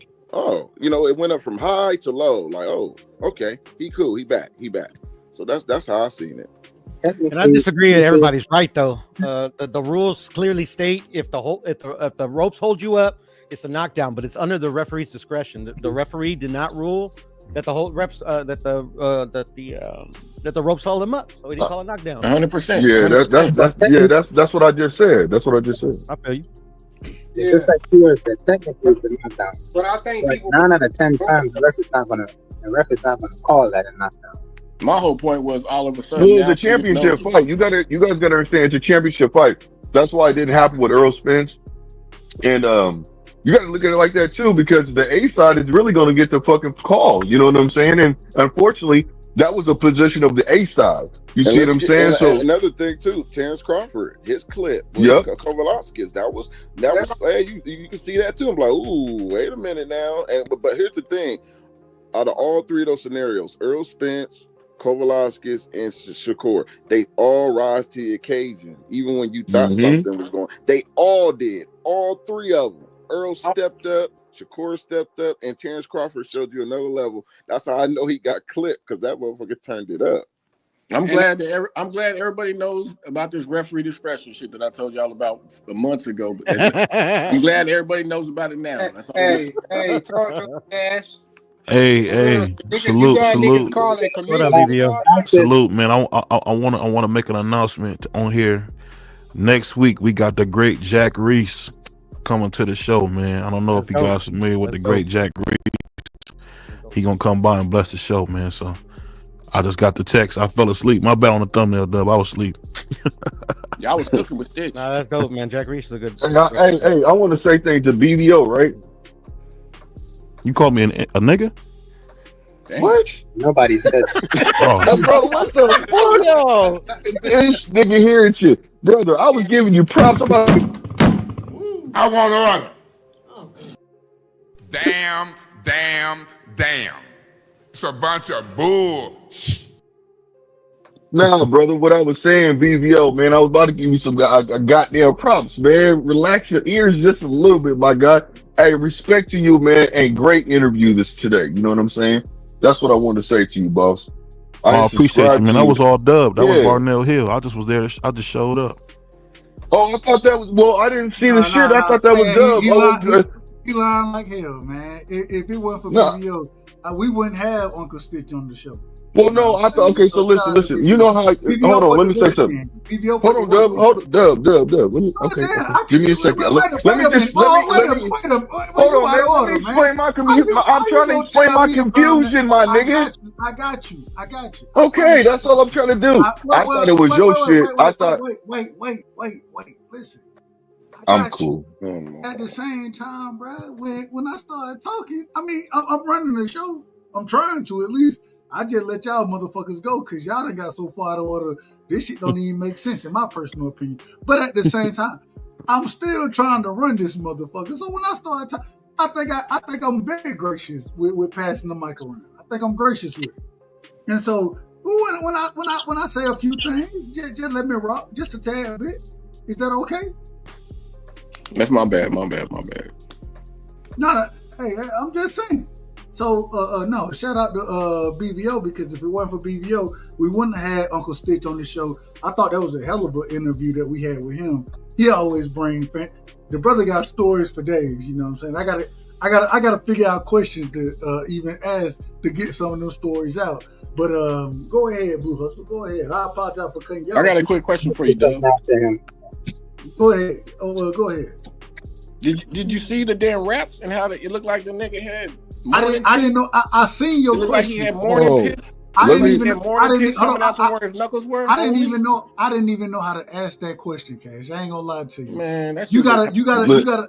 And the reason I say that is because when you ask, you like, man, a motherfucker can't have piss on his damn hands. I'm like, oh wait, what? I can't. Not morning piss. That's the yellow. He had that yellow on there, man. Hey, let me say this real quick. Let me finish what I was saying, please. All fighters have discoloring on their wraps after the fight, bro. Okay, well listen, man. Let me finish what I was saying, please, y'all. Can we get some order? You know, fine. Go ahead, I can fix it. I can get the order, but at the same time, go ahead, Blue Hustle. What you got for us? Man, I was gonna say, bro. All I was gonna say is, my bad. I thought it was, you know what I'm saying. I thought it was BVO, because I thought y'all was No, it was BVO. You know how it was BVO. No. Let me just finish real quick, please. All I was trying to say is this. You know how y'all join? You know what I'm saying? Like it might be like he's showing it, right? But you might be there to where you're putting the link out there. You know what I'm saying? Letting it be known, but you're showing it too on your shit too. You see what I'm saying? So it's simulcast it. Huh? We simulcast it. Yeah. Well, okay. If that's what it's called, I don't know. What I'm trying to say is, if that's what it's called, that's what it is. So you see what I'm saying? So my bad, Doug. Congratulations on the interview, my nigga. I was just trying to say that. You won't even let me get it out to even congratulate you.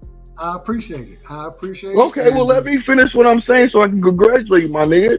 You know what I'm saying? Because that's all I was going to say, fam.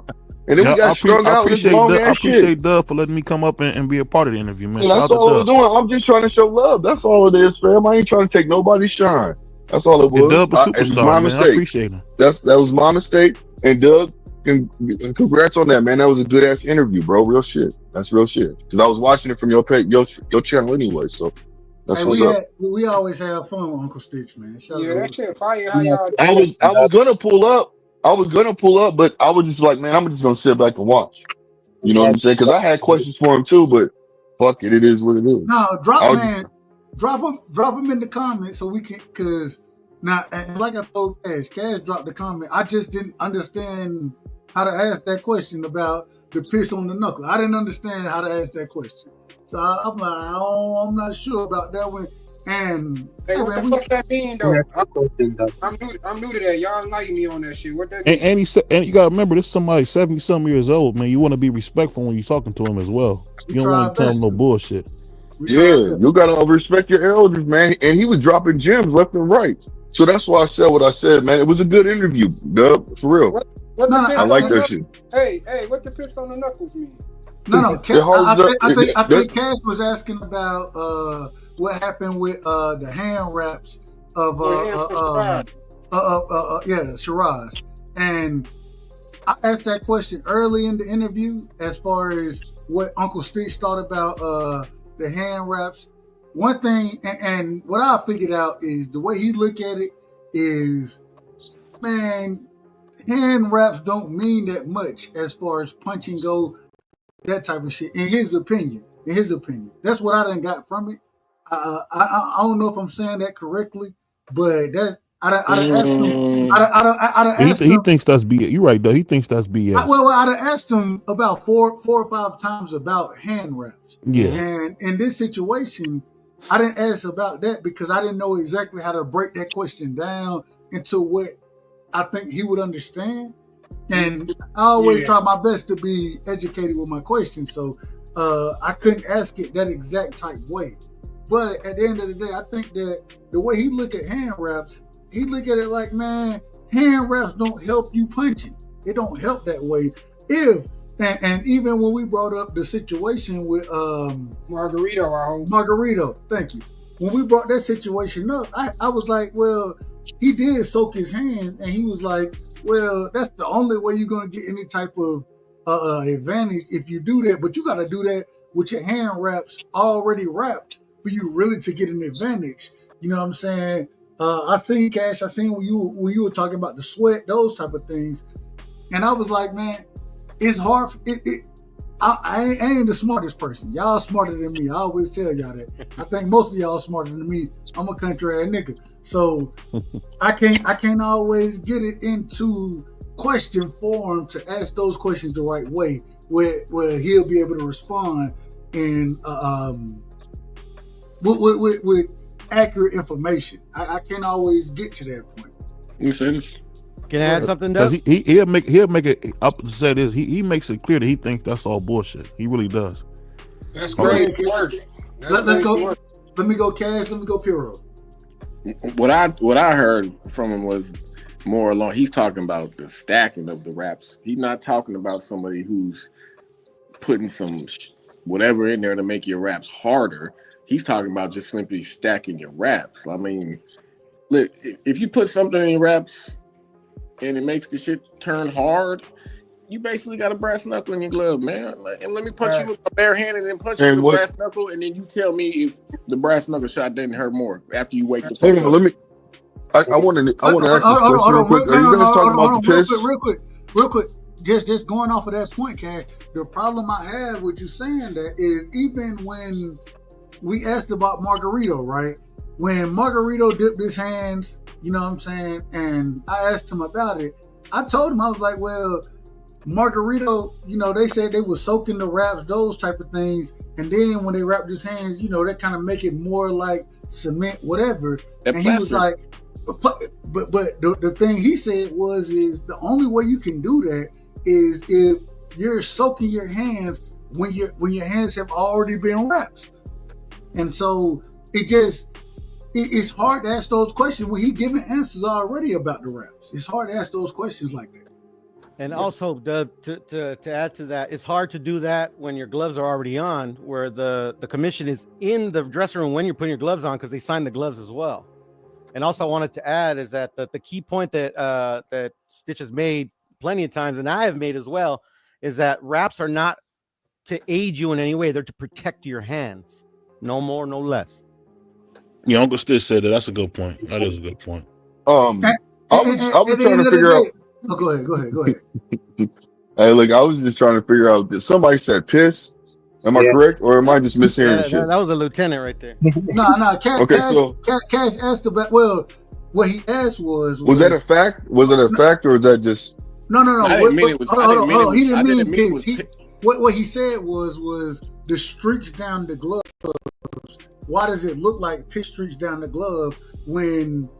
When you look at the picture, though, when you look at the picture, it looks like piss coloring only around the knuckles. It's not anywhere else. It's just like it looks like it's coming out from under the knuckles and over the knuckles, but it's nowhere else. You don't see this piss coloring anywhere else. So you feel like they use some kind of substance? I understand discoloration and how your hands are gonna rub against the gloves, and you can get this, but we're talking about like more than piss coloring. Like, man, that ain't sweat. Shit. Well, and the thing is, the first question I asked him, I asked about, and he said he didn't get a chance to see the fights this weekend, right? But I asked him right after that, I said, well, people are talking about Shiraz's glove, or Shiraz's hand wraps, them being illegal, those type of things. And he said, man, I got calls about it. But at the same time, I don't believe that. I done wrap so many hands, and that's not how it works. So I don't know. It's hard for you. I don't want to keep asking, especially when you have a legend on there. I don't want to keep asking them very similar questions and trying to press them to say, "Oh, nah, this you want to hear, right?" Yeah, I'm not gonna do that. I'm not gonna do it that way. Well, anyways, you gotta look at it like this, though. Stitch, you don't ask him about who's gonna win. You don't ask him about who's gonna win. And I asked that question. Hold on. Check this out. You gotta understand this. He ain't gonna expose himself like that, man. He ain't gonna sit there and say, "Yeah, you got to do this, to do this, to do this, to do that." Dude, this He's is not gonna do none of that. What he's gonna do is be vague about it, even if it was true. This is all I'm trying to say. Even if it was true, he still ain't gonna break that shit down like that, so everybody fucking knows, and then people keep questioning shit. That's something that's probably a trade secret. So therefore, he's old enough in the game. This is what I'm trying to tell y'all. You know what I'm saying? This man's old enough in the game. Even if if it's true or not, he ain't gonna sit there and expose it. He gonna play dumb. Right. So it is what it is. That's all I'm trying to say. Or he just ain't never helped nobody cheat before, and he ain't gonna, he don't know about it.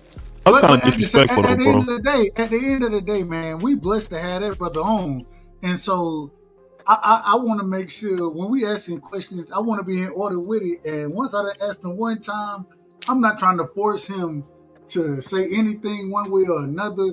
If I ask about that he gonna tell me, man, hey, you don't know anything about, he don't know nothing about discoloration. That's what he gonna say.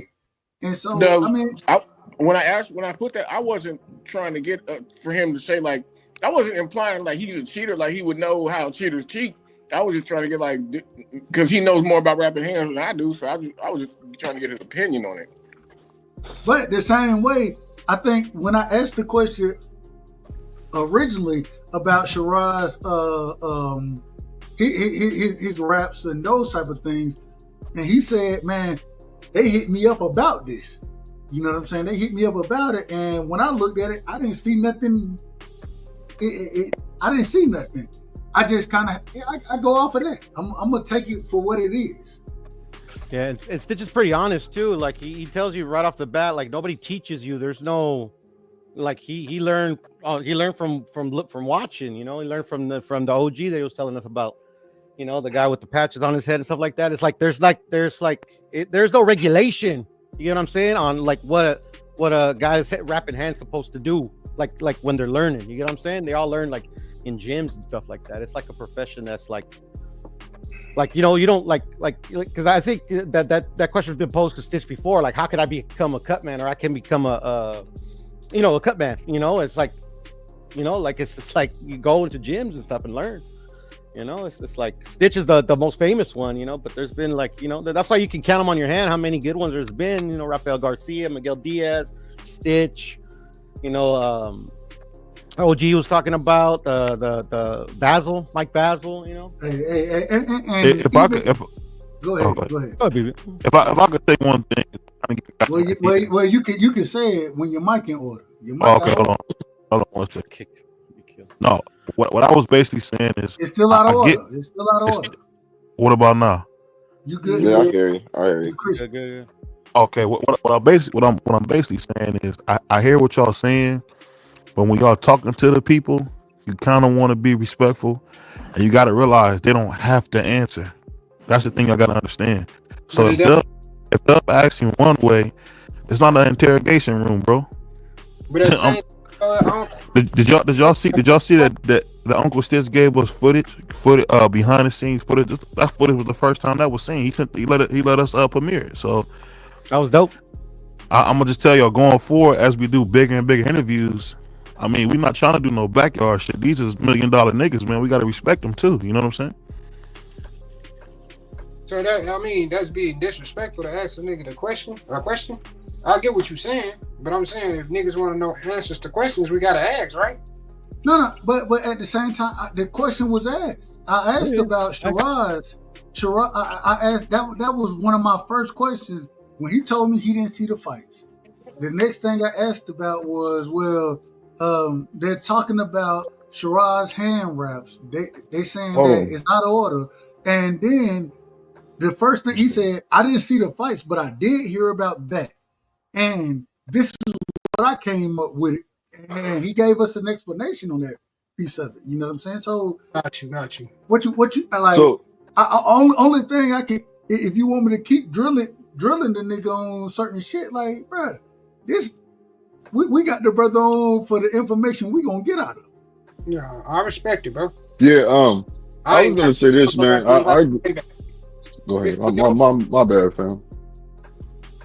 Doug, it's on your channel or BBO's? Both. Okay.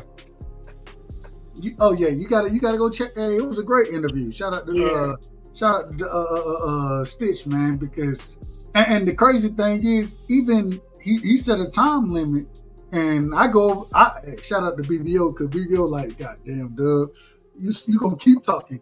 I'm 4 questions over the time limit. You long-winded, bro. That's all.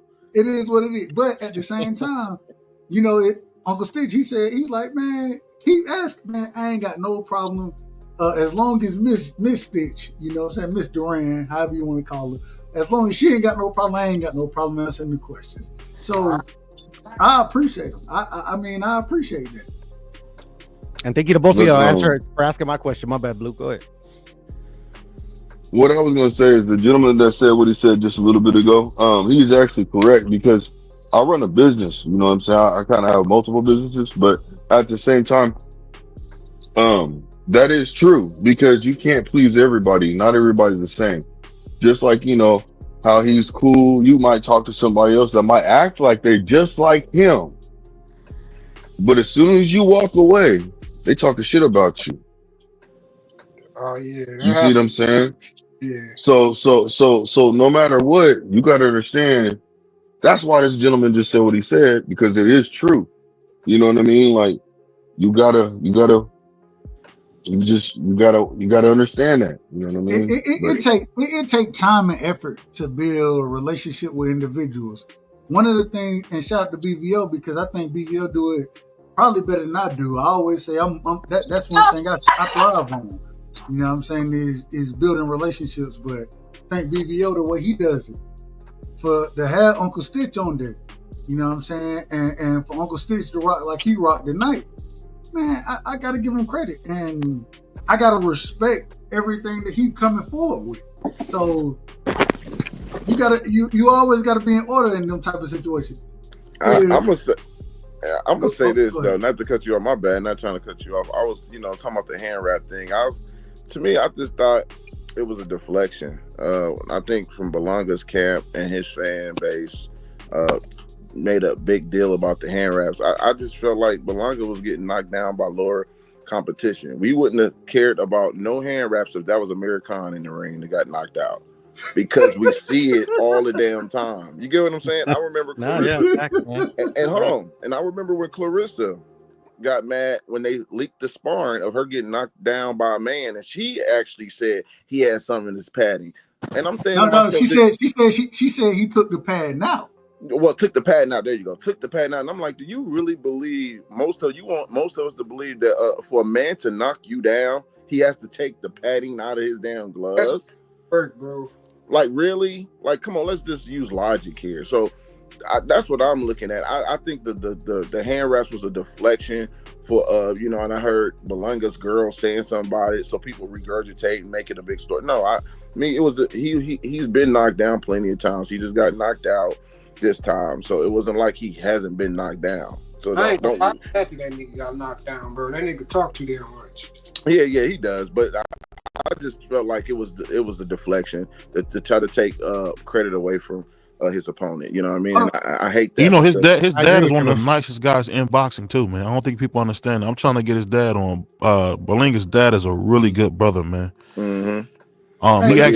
He actually one of the first ones that I heard of that was putting on them camps for the amateurs and stuff. So Belinga is a goofball, but hey man, he getting money. He a regular hood nigga getting money.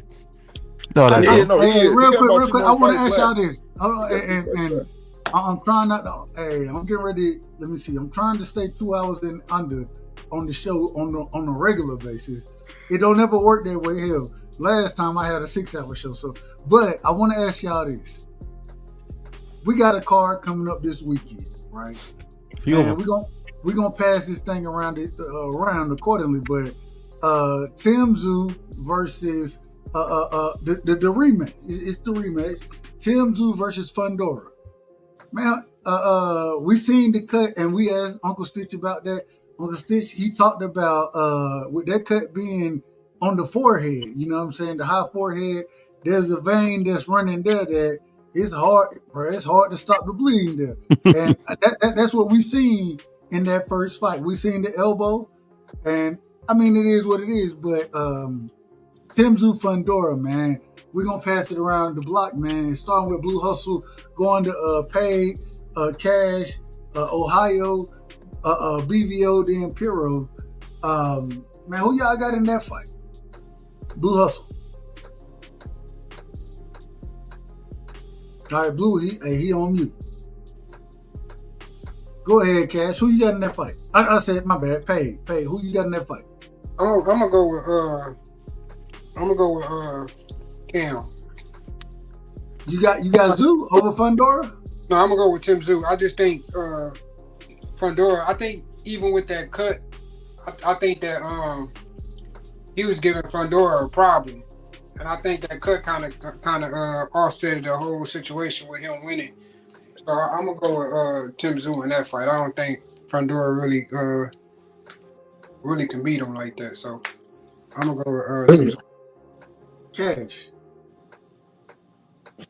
I got Fodora.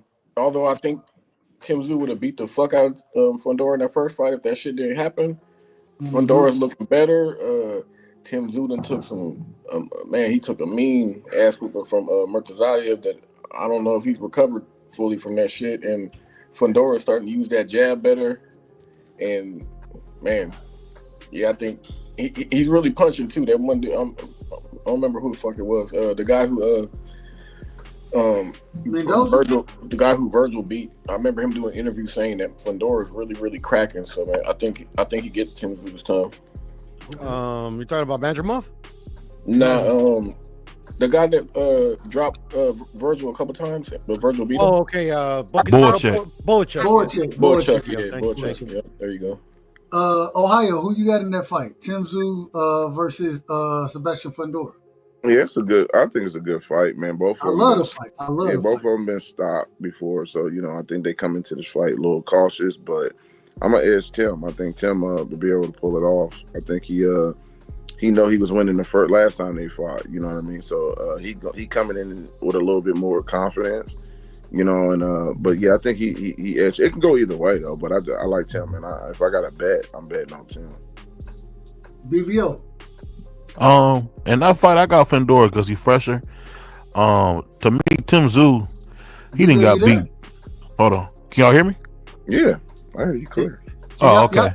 Y'all can hear him? I can hear him. Oh, okay. No, what I was saying is, I can hear him now. Go ahead, BVO. I done seen Tim Zoo get beat dead one too many times, and I think Fodora is fresher. And really, to tell you the truth, man, that beating that he took by Bakram, that took some years off his life, man. That was a nasty beating, man. That was nasty. But I think boxing for the win, and I'm gonna go with Fodora. Hey man, I ain't gonna lie to you. I like Tim Zoo. My bad. Piro, it's on you. My bad. What up? Well, I got Sebastian in 10. In relation to the cut in the first fight, I didn't see him blinking or like really complaining about the blood being that much of a factor. The fight was very, very competitive. The first fight, I thought Fodora won, good, but I think Fodora has improved. Only thing he hasn't improved in his defense, and Tim still has that puncher's chance. So you never know. I'm just hoping for a good fight, but I got Fodora in 10. Blue Hustle, you there? Blue Hustle, he done went to sleep. He fell on the steps. Good night. Shout out to my brother, man. Man, I ain't gonna lie to you. You're knowledgeable.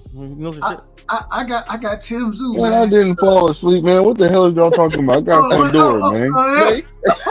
Hey, look, man. I do what I do over here, man. Y'all need to stop playing with me, man. I do what I do, man. Smoking crack, we man. couldn't hear you, brother. We couldn't hear. Hold on, man. We gotta get you the pipe, bro. We gotta get you to drop out this motherfucker, man. Damn. It's a bunch of bull. We wait for my drop there, Dub. We couldn't hear you, man. It's so good. I wasn't. The fuck is wrong with you people? Who raised you? Give you 2 drops on that motherfucker. Go ahead. Okay, you said the Cat Williams, nigga. Okay, Fodora, nigga, Fodora. You dig? Fodora. You dig? Hey, I'm with you. I got Fodora too. But I do think, man, Tim Zoo, man, we done seen Fodora sparked by lesser fighters, Brian Mendoza specifically. I think that Tim Tszyu. Oh, excuse me. I think Fodora. I apologize. I think that, man, he done learned to fight behind his jab much more than he did earlier in his career. I like the way he fighting behind his jab now. I think he's only gonna get better. I think, man, that nigga, what is he? 6'4", 6'5"? Nigga, I'm 6'5". He's like 6'7", isn't he? Is he 6'7"? He about 6'5". He about 6'5". 6'5", right. Well, y'all give me the height. I don't know. I can see the top of his head. When I seen him, I can see the top of his head. He about 6'5". All I'm trying to Prince go overall. All I'm trying to top of his head, BV, aren't you like 5'2"? Nah, hey, you out of order. You out of order, Piro. But all I'm trying to tell you is that I think he done got better. I think the length, the range that he can fight with, he's starting to understand it much more than he did early. And then he can still get in there and bang with you if he need to. And man, I think he's gonna keep him at the end of them punches. And then I do think there's gonna be a firefight at some point of the fight. But I think, man, when you jab a motherfucker and hook off that damn jab, what I think Fodora gonna do, I think they give you, man, you can wear a nigga out. You know what I'm saying? The body shots that Fodora throw, even though he 7 inches taller than his damn opponent, man, I like the work that he can do from the outside. And when it is an inside fight, I don't think we need to worry about it, because the nigga throw an uppercut from mid-range, and the mid-range uppercut be landing on the damn chin like we ain't never seen. So, hey, I got to give it to Fodora in this fight. I don't think Tim Tszyu, I understand the money, you know what I'm saying? Also, like BVO said, I think the fight with Bakram, I think it took something out of him. Man, I think Fodora putting hands on Tim Tszyu, bro. I ain't got a stoppage, but I think it go the distance. But I think the judges got to give it to Tim Tszyu. We got to remember that Fodora retired Errol Spence. Man, Errol Spence was scared to death. Errol Spence is Errol Spence retired? Is he retired? No, I'm just saying he was so scared of Fodora. He said, "I don't want that fight." That was crazy. But himself said he didn't want that fight. So that's true. Bud was like, "Hey, man, that nigga is the cheat code. I ain't fighting the cheat code. I'm not fighting the cheat code." So, hey, I think a lot of dudes don't want to get in there with Fodora. I know one thing. He don't want to get in there with that Ohio boy Jamonte Clark, who beat Fodora. Fodora never rematched him. He didn't rematch him. Clark can fight. That's a good point. Clark can fight. Man, when the last time y'all seen that man fight? Who? Jamonte? He ain't been fighting though lately. That's what I'm asking. Yeah. When the last time you seen that man fight? I get that he ain't fighting a while, but I'm talking about the fix was in when Fodora was supposed to get that little Latino WBC title. They had to give it a draw because they know Fodora didn't win that fight against Jamonte. That was a they thought, because Jamonte Clark was coming off a loss where he just fell out the damn ring, embarrassing, that this was supposed to be a good look fight for Fodora, and they backfired on him because they was big, two tall guys. They was towers, man, both of them. Long reach, and but Jamonte boxed a great fight in that fight, man. So y'all get tired, go back and watch it. Jamonte Clark. When are we gonna see Jamonte back in the ring? No, I don't think he's been inactive. I don't know if he ever coming back, to be honest, man. Some of these guys, he retired. Yeah, they don't never want to tell you they retired. They just be inactive because they probably come back. But he ain't fought in a couple of years. Did y'all know the Easter Bunny retired? Huh? Yeah, Robert Easter did. He retired, but he didn't say it until this year, man. But he kept telling me every year, I'm ready. I'm gonna come back. But his peoples was telling me, nah, man, he ain't got it no more. It's the gunshot room messed up the way he throw his hook and his mechanics a little bit, so he can never be sharp as much no more. So yeah, he had to call it quits, but he never told nobody that he was retiring. He just kept saying he gonna. Man, Bunny's a class act. I think Bunny should make the Hall of Fame. When a nigga get shot, he's not a Hall of Famer. You out of order with that one, BVO. But when a nigga gets shot, even and I say this respectfully, when we seen Jose get shot, Benavidez. he ain't never been the same fighter. You know what I'm saying? So, hey, gun, and I don't know what it is, and don't y'all please don't quote me on this, but a motherfucker get shot, bro. I expect their ass to retire. I expect. Hey, Bud got shot in the head, Dub. You still fighting? That's what they say. That's what they say. Yeah. It depends on Everybody like that at. crazy mofo. I know, right? What you mean? Bud got shot in the head, and then what he did is hopped in a car. You see what I'm saying? Right? That's a crazy ass story, bro. And then he drove to motherfucking hospital, fam. It's like CJ off Grand Theft Auto, man. You can't kill him. Right? What's wrong with you, sir? Somebody shot me in the head. Hold on, it went through the window to hit him, so it slowed down. That's why they didn't kill him. If it was like a clean shot, you know what I'm saying? He would have been dead. I don't know nothing about it. I don't know. I don't know what to say. Somebody was about praying for that. That's what happened. I ain't saying you know nothing about it. I don't I'm know. just saying, damn. Sometimes they get hit in a place where they can't box again, man. So yeah, that's what happened. That's what happened. Yeah, facts. No, Robert Easter's a great fighter too, man.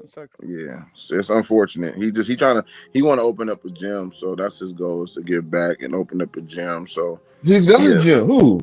But no, Robert Easter. No, Robert Easter. Oh, okay. Robert Easter Jr. Respect. Yeah. Let me ask y'all this, man. I heard this conversation earlier. Shout out to my brother Casual. And y'all make sure y'all go sub to him, man. He do a hell of a job covering the fight and breaking shit down. Pitbull Cruz, man, versus Fodora, man. Did I say that right, Piro? Did I say the last name? Fierro. That what I thought that what I said. That's why I said close. I thought you like at the end kind of like went off, but that's cool. But I guess Fierro. Oh, have mercy. I mean, that's what I heard. Dub, you asked me if you said it right. No. It's okay. It's you out of order, bro. Where my drop at? I'm all the way out of order. Where my drop at? I ain't got it for you. I'm putting it together. I gotta put it together. But what y'all got on that fight? Anybody? Oh, I got Pitbull, man. Does anybody know who Fodora is outside of me? And probably not. Lieutenant, do you know who he is? Blue? It's the rematch, right? Yeah. Yes. Yeah, I got Pitbull.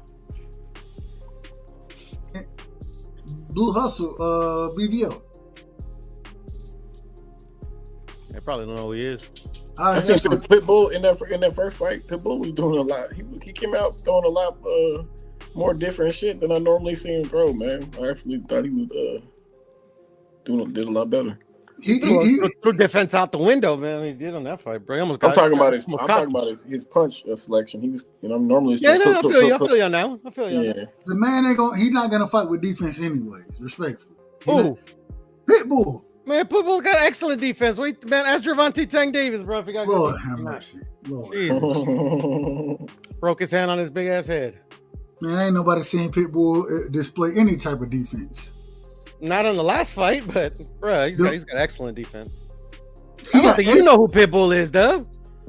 I might be out of order then. Clearly, no, it's cool. I mean, that's what you think. That's what you think. It's all good. You saying hold on. You saying that that man defense is subpar at best.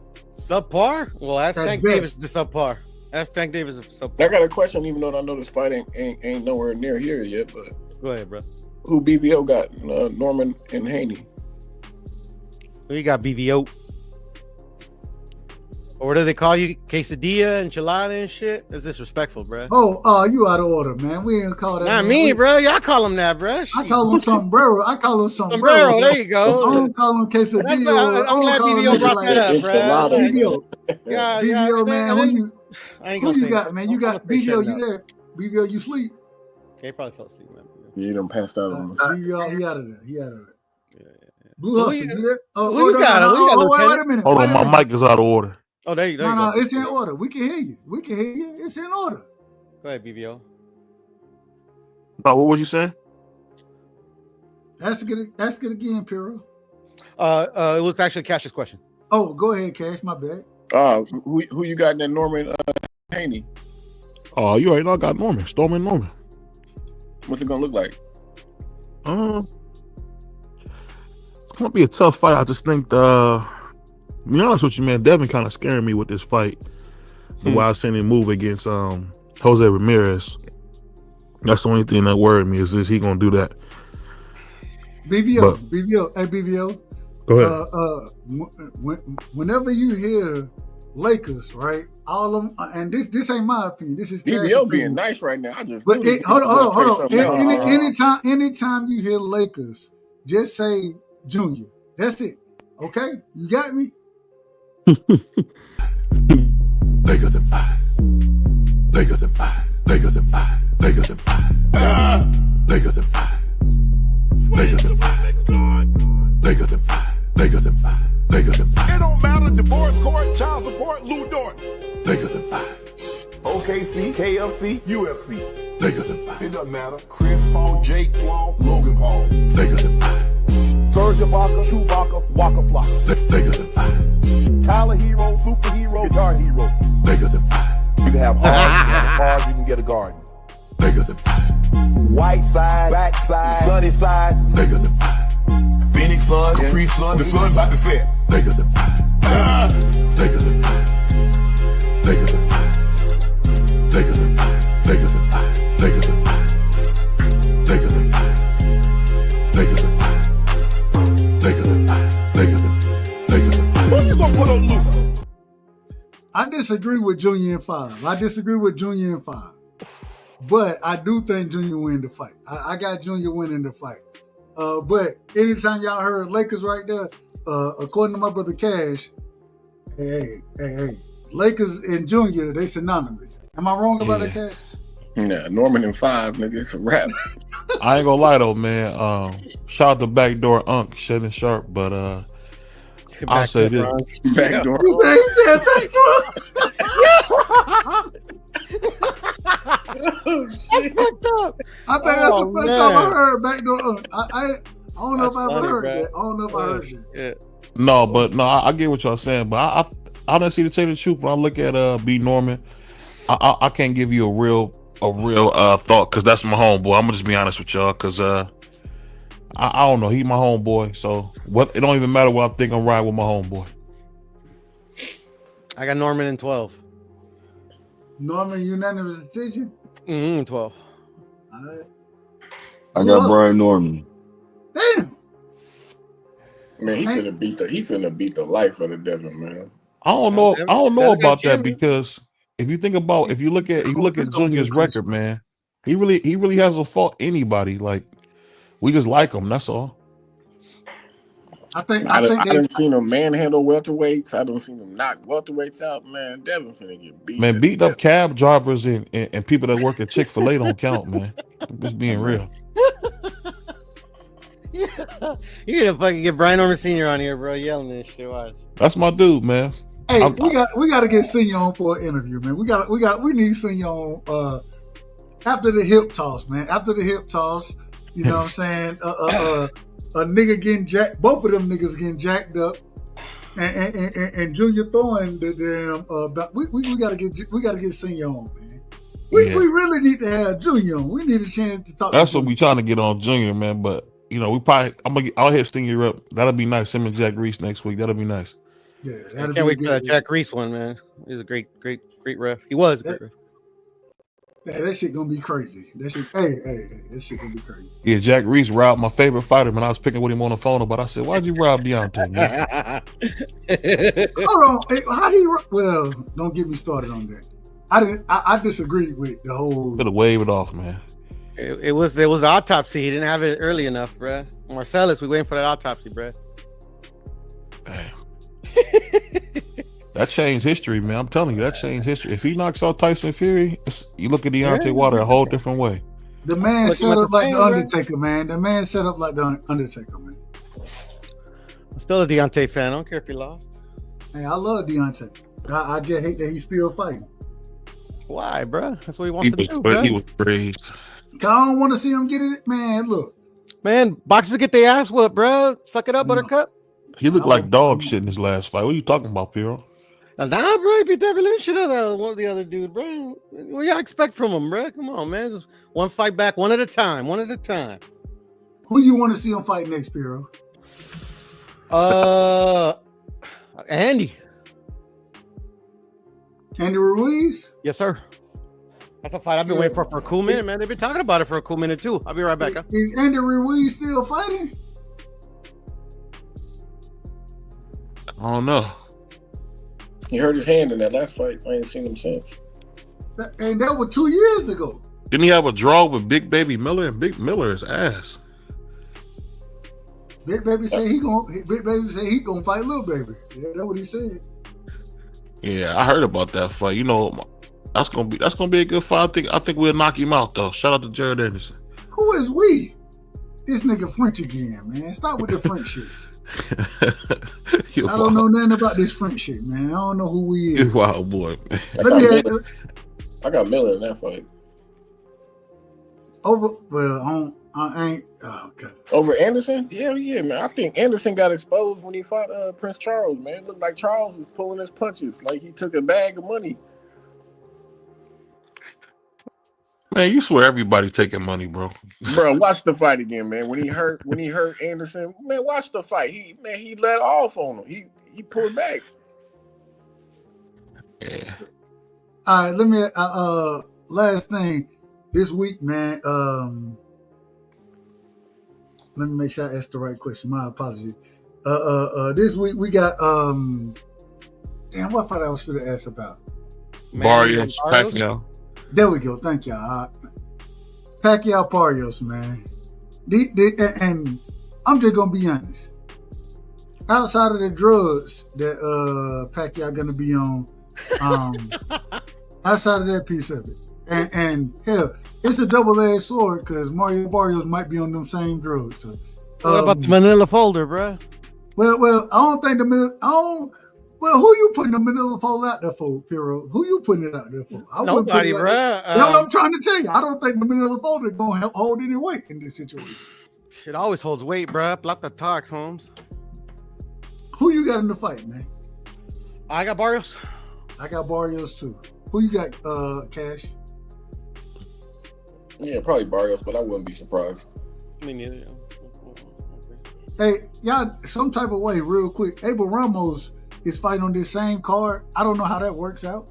What they had? Did they have a draw against each other? No. The guy won. Barrios won that fight. He won. Or was it a draw? I don't even remember. I think it was a draw. I feel like it was a draw. I feel like it was a draw. I know. I kind of feel like it was a draw too. I thought Abel won, though. I could be wrong. No. I'm talking about the scorecards. I ain't talking about who I thought won. I'm talking about welterweight, right? A welterweight. Yeah. I thought Abel Ramos. He knocked Mario Barrios down in that fight. So, but at the end of the day, go ahead. I said I believe so. My bad. No, it ain't no believe. I know that's true. But I do think that the fight ended up being a draw. I believe it was a draw. And you are correct, my friend. Yeah, okay. So, BVO, who you got in that fight, man? Barrios versus Pacquiao. I got Pacquiao in 7 by stoppage. Woo! Lord have mercy. Blue Hustle, who you got? Barrios there's no drug testing. There's no VADA testing on this. Bullshit. I don't know, man. I done heard there isn't. I done heard both. But I don't know. I don't know. I have no clue. BVO might be right. I don't know. Blue Hustle, who you got? Man, I ain't got no dog in the fight, man. Well, you got to pick somebody to win. Man, then I'm going to go with Barrios. What about these? Hey, man, look. But y'all niggas out of order tonight. Oh, shit. That's funny, man. All right. I can't even get to where I was going with this shit, bro. God damn, let me see. Figueroa and I don't really care about that fight. That could be a good fight, bro. I think so. Who you got? I got Figueroa beating the shit out of his ass. So I got you wet, man. Gonzalez? Over Figueroa? Yeah, man. I don't think Joey Gonzalez is that good. I do. I mean, obviously not at the elite level. It's obviously just a little bit below that. He's never been able to go over the hump. But yeah, man, I think he'd be. I don't think Joey Gonzalez is. Anyway, it don't matter what I think. What y'all got on that fight? It's because you're a Shakur hater, bro. That's why. How am I? Hey, look. If that's the case, then that mean I gotta be what's my brother name? Cool Boy. I gotta be a Cool Boy super fan. If that's the case, you probably are. I like Cool Boy, but I ain't a super fan. He decent. He decent. I'm just saying. I don't like. I think. Oh, Bam is fighting too, Dub. Oh, Bam. Hey, somebody told me respectfully. They said that. What's the brother name? Kafu. Kafu. Thank you. They said. I said the brother African. They said, "Nah, he's still a slick black fighter." I said, "Man, that nigga ain't no slick black fighter from what I seen." Yo, I'm trying to tell you. That's what they told me. I said that nigga ain't no slick back fighter from what I seen. He finna get his ass whooped by Bam. For sure. I was like a slick back. Y'all tell me what slick black fighting y'all seen out of that brother, man. But I mean, it is what it is. No disrespect, and that's no disrespect. That's no disrespect. Shout out to him. I think he went and beat a Japanese nigga his last fight. Showed out in that fight. So shout out to him for that. But I don't think he that good. Does anybody have anything on Kafu? Exactly. Kapu. No, I do not. But yeah. Cause we don't know who this nigga is. I've never heard of him. I watched him fight the nigga in Japan. I watched that fight, but no, I don't like. He not a slick black fighter, and man, Bam finna put hands on his ass, bro. Bam is a different type of talent, in my personal opinion. Yeah, Bam, knocked out. I don't know if you stop him. I think Kafu, he tough.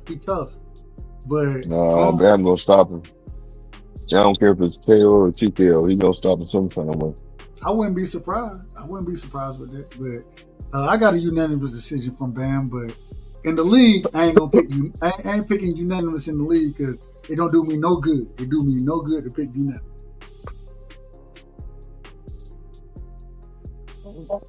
Go ahead, Piro. What you got on Kafu? Or Cash. Either one of y'all. Go ahead, Cash. I think Bam gets a stoppage between 8 and 10. You got man, Kafu tough, bro. He tough. He tough. From what I watched, he the brother, he tough. Bam be putting ass beatings on motherfucking stuff. So. Yeah, belt the ass. Mm-hmm. Absolutely. I agree with it. I just want to see a good fight, man, but I think I got Bam, bro. No, I definitely got Bam. You got stoppage or you got decision? Sure. I'm gonna say decision. I got a decision too. I think Kafu he's gonna stand up to it. To the power. I just don't like how he scheduled another fight before he fought this one. So I'm just thinking maybe he's not 100% focused on the task at hand. What fight he got scheduled next? Puma Martinez. That's on the Junior card, ain't it? Junior versus Dev card. Yes. Yeah. Hold on. What y'all thought about when Turkey jumped in the ring? First off, who won the fight, Matias or Puello? Who y'all had? Matias. Pulo. Alberto whooped his ass, man. Hero. Who you had? Matias. If he whooped him by hugging, then yeah, he whooped him. Blue Hustle, who you had in that fight? Hustle Man, can you hear me? What was said? We about to shut this thing down, so you ain't got nothing to worry about. Matias versus Puello, brother. Did you see the fight? Puello. Did you see it? Yeah. I felt Puello won. Cool. I had Puello. I thought Puello won too. I thought Puello won. I thought the best decision would have been a draw. No, I would have settled with the draw, but Puello won that fight, man. They had plans for Matias. That's why they moved the way they moved on that one. Hey, the fix was in. I do think the fix was in. Oh, they got plans on Matias, but at the same time, Puello won that fight, man. No matter what, he the champion. He the champion, bro. I don't believe in that. I don't believe in that whole You might not believe in it, but at the same time, usually the A side wins. What you mean? You know what I'm saying? He's a champion. Well, he wasn't the A side to Matias. I won't say that. But damn near, that's why you see Matias won. He the A side, man. A side privilege. He was, bro. Go ahead. Say it again. Puello was the A side. What are y'all talking about, man? Y'all not making. No, I didn't say he wasn't. All I'm saying is. You see, I feel like hold on. So I know that Puello was a champion, but Matias wasn't he more popular than Puello? Am I wrong for saying that? Popularity got to do with winning a fight. I don't think neither one was that popular, but I judge it off of what happened in the ring. In my opinion. Well, hold on, wait a minute. Let me finish. Gotta hold our fighters accountable. All I'm saying is when I watched the fight, I thought that Matias, he came forward from the beginning of the fight, and I thought he threw a lot of punches. I didn't think he was as accurate as he could have been, and honestly, I thought Puello, especially later in the back half of the fight, I thought he had Matias hurt multiple times. I didn't see Puello really hurt like that, and I thought Puello won the fight. Man, he was putting hands on Puello, man. That's out, man. Hey, you know what's so crazy? You think he was doing all that hugging and shit for no reason? No, he was getting his fucking ass whooped, nigga. What the fuck was you watching? No, you clinch when you need to. Oh my god, it's crazy. That kind of proves Cash's point. But I already know who y'all gonna have winning on certain fights, because you guys always pick the boxer who get a little pot shot or a counter in here or there. He was getting his ass whooped, gang. Like, what are you talking about? I don't know shit about boxing. He did a little bit. He got a little more cleaner shots in. I like Puello. Matias got tired, in the late part of the fight. But man, Matias banked a gang of rounds before it even got there. I'm mad at you guys. Like it's always said, like I always say, I don't know shit about boxing. Man, Matias is a damn A side. That's why he got it, man. No matter what anybody trying to say, he's more popular, man. Is that why Shakur got it? Man.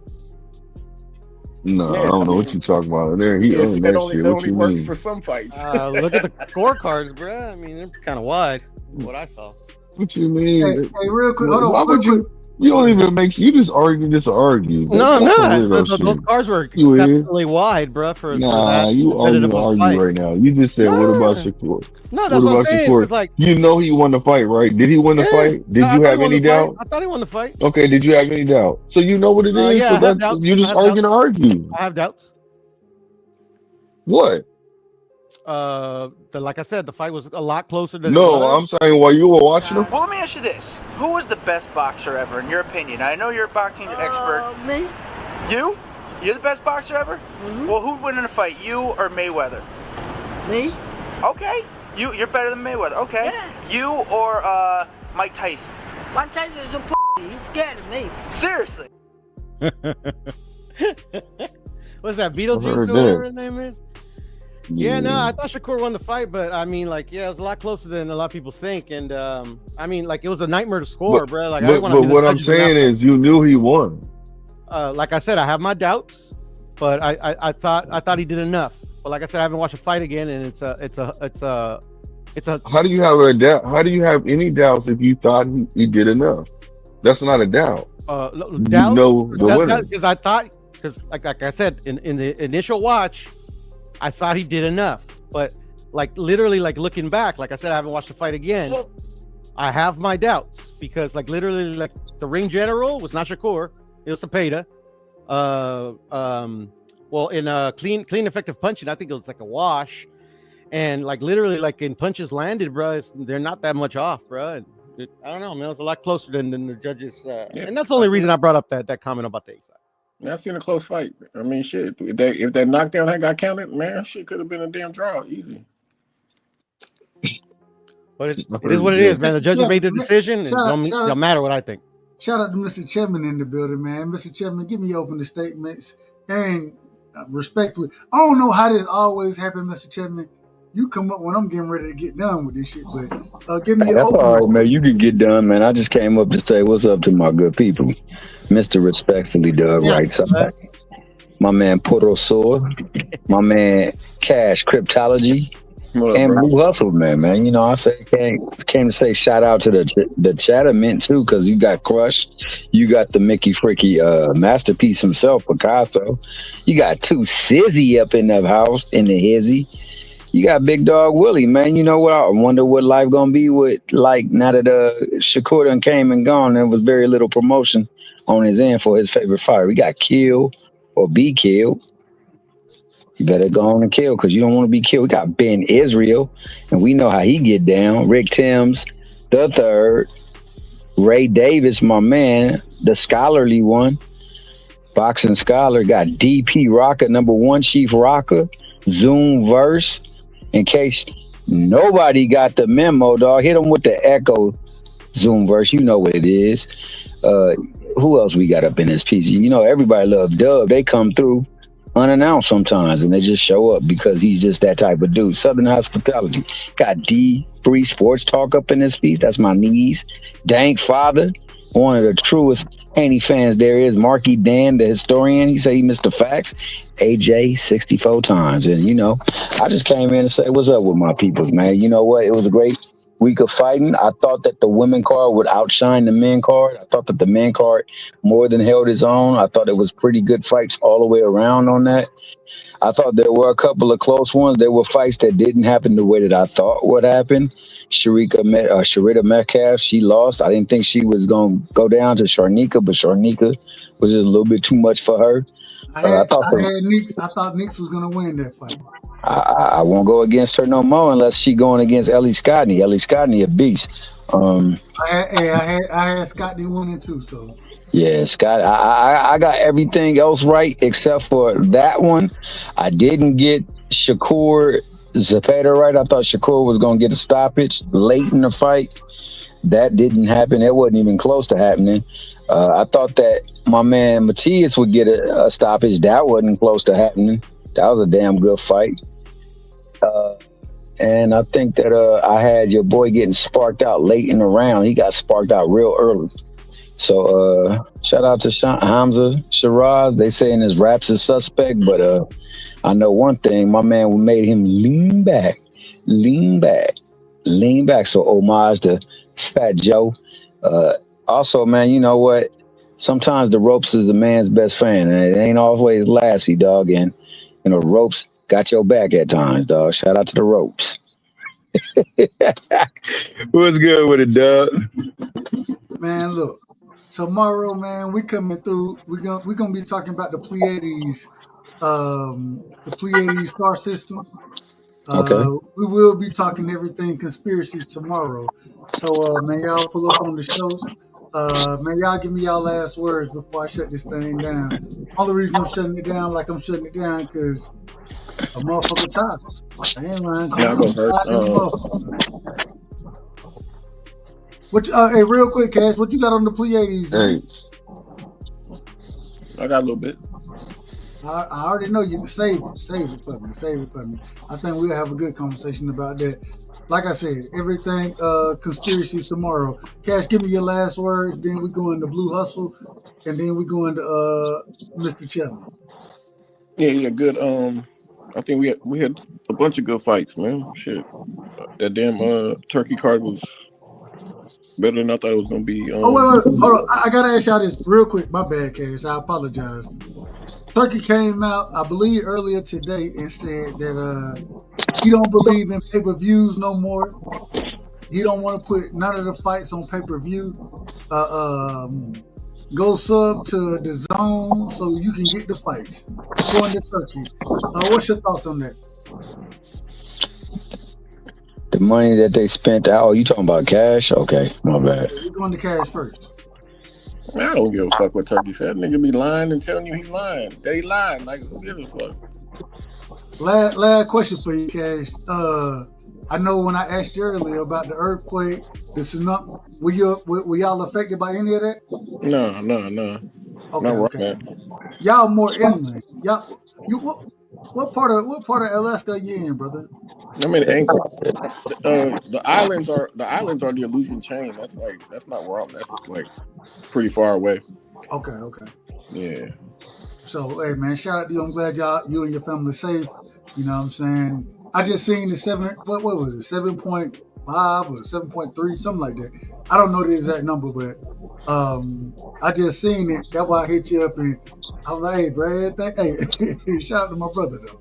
Hey, you gonna have to talk about that on that conspiracy theory too, because that's my man Cash said. There's a reason why so many earthquakes around there. But because hell, ain't that round one of them conjoining plates or whatever you want to call it? Ain't that the reason y'all had earthquakes around there? I don't know. So it'd be some stuff up in that ground that'd be very deep that can send hella pulses, causing them tremors. Well, now you I don't think the brother said that. I don't think he might be talking about the Black Pyramid, but y'all got a Black Pyramid? You never heard about the conspiracies on the Black Pyramid, bro? Yeah, there's because there's like the Bermuda Triangle. We got Alaska got a triangle up here where hella people man. I'm talking about thousands and thousands and thousands of people have gone missing in this triangle. And in this triangle, there is a place where you can't go, and there's supposed to be a Black Pyramid underground. Yeah, man. There's a bunch of shit on that too. Well, we gotta do a show on that too. I don't know nothing about it. I ain't gonna lie to you. I gotta go look it up. Yeah, I'll get my last words. Shout out these soft ass damn Shakur fans. You niggas gotta get your emotions under control. You know what I mean? Give him his credit, but you ain't gotta pour no sugar on this nigga, because all he did was beat one of them guys you guys don't give credit for, the flat-footed, one-dimensional guys. You know what I mean? So, you don't get to give this nigga a bunch of extra credit for beating this guy. You know what I mean? If you guys would have been talking all this dumb shit all these years, then you would be able to maybe. But sorry, you don't. You know what I mean? But yeah, I'll catch y'all tomorrow. Good show. All right, my brother. Hey, tomorrow, conspiracy show gotta happen. We'll be talking I got two. We're talking Pleiades, and we're gonna be talking about Mu, the landmass supposedly. If you know what Mu is, you know what Mu is. Have a good night, man. All right, my brother. Blue Hustle, man. Blue Hustle, you there? Oh man, it's all good, man. Great live. You know what I'm saying? I appreciate great live, and I appreciate you pulling up on us, man. I appreciate it. Man, appreciate you too, man. But yeah, great live. You know, what's up to everybody in the chat and anybody listening? You know what I mean? And man, let's on to the next one. That's all I got to say, man. It's all good. Hey man, much love and respect. Appreciate you, my brother. Mr. Chapman. Open it, and I apologize. Look, I keep telling folks, I'm trying to keep this thing under 2 hours. 2 hours, 30 minutes is really what I want. That's what I'm striving for. But give me your last words, Mr. Chairman. So you saying a nigga got 12 minutes to talk then? That's what you telling me? I can talk for 12? Take your time. When I ever rushed you? Nah, never. I ain't gonna even take 12 minutes, man. I'm gonna say this, bro. And I'm going to always say this, bro. I appreciate what people do in that ring, man, because it's not easy to get in that ring. And shout out to those who took the ring this weekend and put everything they had, left it in the ring, and, you know, some fell short, some got dubs. I think that what Cash Crypto just closed out and said rings true. You can't knock these type of fighters when it applies to a certain type of fighter that you might not rock with, but then praise that type of fighter when it rock with your fighter. I mean, that being the case, I thought it was a fantastic fight. I thought that Zepada did much better than I thought he was going to do. I thought that going into the 7th round, it was 3-3 on my watch, man. So it was pretty competitive and tightly contested. I thought that ring generalship you might be able to give to Zepada, like my man Puto said, but not cleaner, more effective shots. I thought that the cleaner, more effective shots definitely were landed by Shakur Stevenson. I thought that the nomenclature of swimming without getting wet and hit and not be hit, it got tested, and I thought it always been tested, man. I remember watching a fight with him and Robinson Conceição, and they said in the whole fight he only landed 9 body shots when I counted 6 in the first round. So sometimes them stats don't really be right, but that being the case, he did a fantastic job of being available to hit, but not getting often hit. He did get hit a lot though, but not just often as he could have been for being right there. You got to credit him for his skill set and being able to see punches coming and being able to move, man. Shout out to my man Berlanga, man. He had his 15 minutes of fame and he did the most with it. That man was out there throwing draws on the stage, throwing lingerie on the stage, making it rain, dog. And in the ring, it rained on his ass, dog. And shout out to Shiraz for bringing the storm his way, man. Sometimes you got to go through the storm before you actually get to the calm. So he went through the storm. We see how he rebounds, see if he go on his journey or be out there keeping gates or whatever the case may be. You see how they moving. Shout out to David Morrell. I think he needs to sit there and really examine himself as far as his application of his toolkit.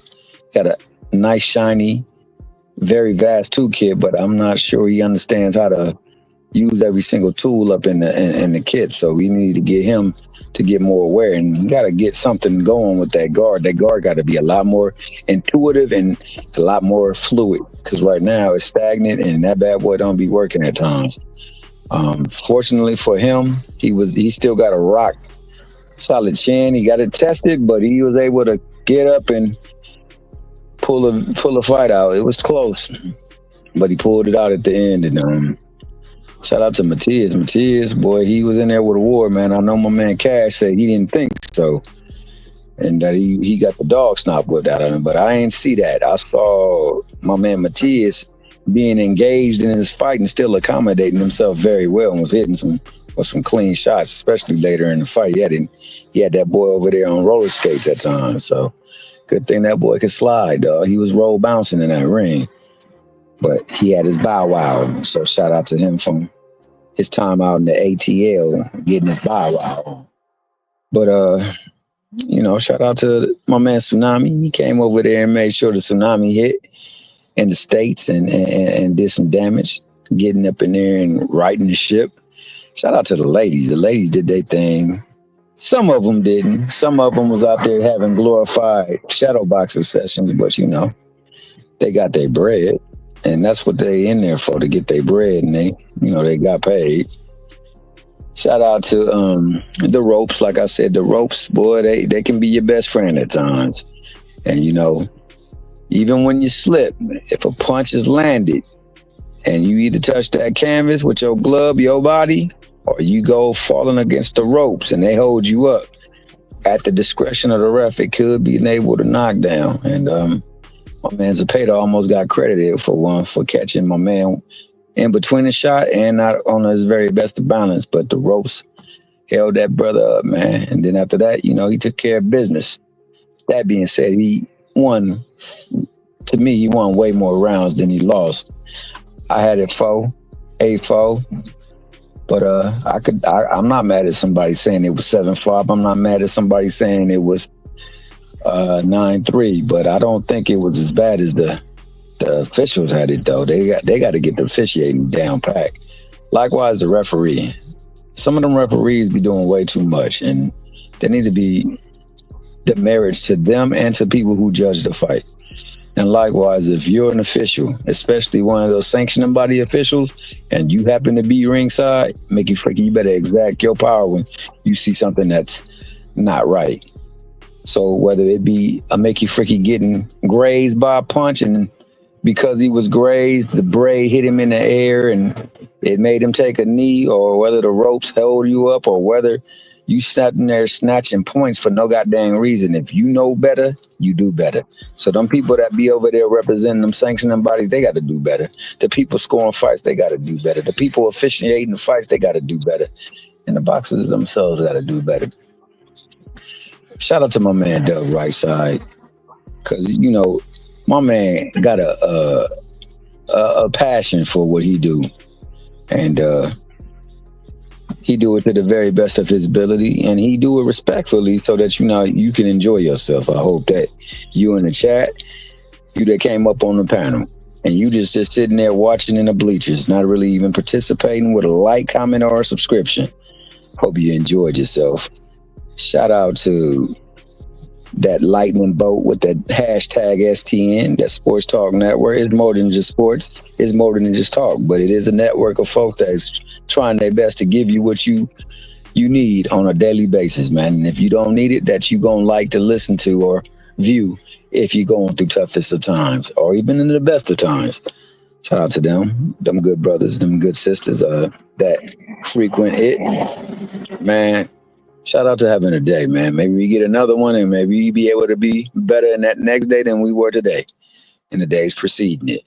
And, you know, shout out to boxing. May boxing finally get the shot in the arm that it need, man, from people that participate in it, people that host these fights, people that put up the venues, people that watch it, people that go to it. Maybe go on and get the respect that we once had where, you know, it was headlining even in the Olympics. And, you know, shout out to the youth. Maybe they be the ones that blaze the ground. And when you out there doing what you ain't supposed to do, make sure that you know nobody see you. Because if they see you, they're going to report it with a phone nowadays. And they trying to go viral just like your ass. So with that, it's Doug Rightside. If you not rocking with Doug Rightside, you on a Mickey freaky wrong side, dog. And that's all I got to say about it. Don't pay me no never mind, because I ain't nobody. I'm just a nigga that's talking right now. And you should listen every now and again when I say some stuff, because that is be true a lot of times. Shout out to the 4 people that's commenting right now. Oh, shout out to my man Steph Brown. He wanted to come out. That's Mr. B Well. If you don't know, he always wishing you the very best, man. He also giving you that good knowledge. Shout out to my man Big Dog Willie. You know what I'm saying? No longer do we have to worry about Shakur validating himself. He said Shakur beat ass in that ring. And he wants to always ask the Tank of Maniacs if he can get over events that happened last week. I mean, I think he thinks that it was a big shot in the dark to them, but you know, I guess they ain't responding the way that he wanted them to respond. Shout out to Dankfather, man, because you know Dankfather is an undercover. Both of them ninjas really undercover Tank fans, man. But you know, they just got a weird way of showing it. And sometimes hate is really just a misguided form of love, man. So they keep showing they love. It's just in a misguided way. Shout out to the Zoom Verse, my man of TWT fame. This Mickey Fricky will, in case you never got that memo, he will constantly give you that echo. And I bet you, if you look in a couple of minutes or maybe a couple of seconds, he'll have that light up on there. And if my man Dub is so greatly obliged, he'll put that bad boy on the blue screen just so you can see what he's trying to tell you, Mickey Frickies. Hey, but that wasn't the one. He's supposed to hit it with the one that's going to be next if he's still here, but I don't know if he's still here. He said, and shout out to my man Dave. I said he don't hate. He just try to inform people Tank and his fans is liars. But you realize that your boy is oh, there you go, right there. Put that up there for the people to see. That's the memo. That's the echo in case you didn't catch the memo. So Dank, remember when that does take place, and them people that Tank's supposed to be ducking, running, and hiding from, actually get in that ring with them, and they take a little lullaby, whether it be Rockabye Baby, this little Light of Mine, or Mary Had a Little Lamb, and all the other ones, dog. Whenever they see him, when them Z's go up, just remember that nigga told you right there. He wasn't telling you no lies. But shout out to my guy Dank, because Dank is a real one. I rocks with him heavy, dog. Because that make you freaky stand on his square, and he damn sure ain't trying to promote nobody else but his own people. So shout out to the father Mr. Chairman. Twinkle, twinkle, little star, baby. What's going on? I try my best to tell the truth. People don't like my style, how I talk, my delivery, but you ain't catching me in half truth and lie. Hey, I never catch you in a half truth or lie. I'm a stand. I'm a co-sign that. Matter of fact, like if you was a candidate, I'm gonna say my name is Thomas Hill, and I approve of that message. But I also approve of the message that my man Zoom said, and I approve of the message that my man Dank. I'm just messing with Dank. I know Dank ain't no hater, but Dank had one of the coldest profile pics I ever saw. That nigga had Haney with all his little kids around him, and every single kid was one of them 4 kings, them quote unquote air quote 4 kings, and then his biggest rivals, and that ish was comedy. And just like that, man, I hope you guys enjoyed yourself, man. Dub, I hope you get the sleep that you need, because Ninja, I know you be up all hours of the day, and on top of that, I know you done found favor in a twinkling star's eye, man, and you've been spending. Shout out to D Mickey Fricky Ray live on the Mickey Fricky Drive, dog. Bless up in this Mickey Fricky, man. That's my dog right there. You know what I'm saying? He out there in what you call that area out there, dog? What you call that area? Omaha. And if you break that down, I won't even say what it means in the native tongue, but you do a little study on that bad boy, and you'll see why them ninjas over there in Omaha cut a certain way, because it is what it is. It was you, my nigga. It was you. Hey, D-Ray, man, you know what? This thing wouldn't be right if you couldn't come out here and close this out the right way, because I've been out of order. And Dove said there was going to be no out of order today. But remember one thing, and this applies to your favorite fighter too, D-Ray. Tank lullabies everyone from 130 to 140, and he said what the fudge he said. So you just decide which one it is going to be for your favorite fighter. Is it going to be Twinkle Twinkle Little Star? Is it going to be Mary Had a Little Lamb? Is it going to be Hush Little Baby Don't Say a Word? Whichever one it is going to be, just know that he said it. And he said what the fudge he said. And on that note, I'm about this piece, man. You guys have a wonderful night, man. Duh, Mickey Fricky Rightside, Mr. Respectfully, you have a wonderful night. And I say that respectfully. And don't ever forget you, my Mickey Fricky dog. Man, shout out to Mr. Chairman in the building, man. Hey, we gotta throw his ass off. He done came up this motherfucker and tried to take the damn show over. We was in order tonight. No, shout out to Mr. Chairman, man. Look, at the end of the day, man, I already know I ain't gonna be right about all my picks. I know I ain't gonna be right 100% of the time. I really don't care, because when I'm wrong, I'm gonna tell you I'm wrong. But as I always say, you know what I'm saying, and y'all know how I like to do it. One thing that we gonna have on this motherfucking show, I want order. We gonna be in order. And when you get up here talking nonsense, I'm gonna tell you. Damn. It's a bunch of bull. Now, if I don't tell you that, I'm still gonna call your opinion. This is outrageous. But hey, people like to argue with each other, so I ain't got no problem with it. A lot of times, though, I be thinking to myself, boy, that escalated quickly. But one thing you're not gonna see me do is sit up here and lie and cap to you, and I ain't gonna be putting the facade up. You know what I'm saying? If I'm wrong about something, one thing you ain't gonna hear me say is what happened? I just got my hair done 2 days ago, and she picked grease in my shit, so the shit was like, like when you sweating and things like that, and the grease come in my face, it burnt my eyes type shit. Damn, why y'all booing like I'm saying bullshit? Like, this is real facts. Come on, man. I just got my hair done 2 days ago. Swing the Phoenix Guard! I just got my hair done 2 days ago. I just got my hair done. And she picked grease in my shit. I just got my hair done 2 days ago. I just got my hair done. I just got my hair done. I just got my hair done 2 days ago. I just got my hair done. And she picked grease in my shit. I just got my hair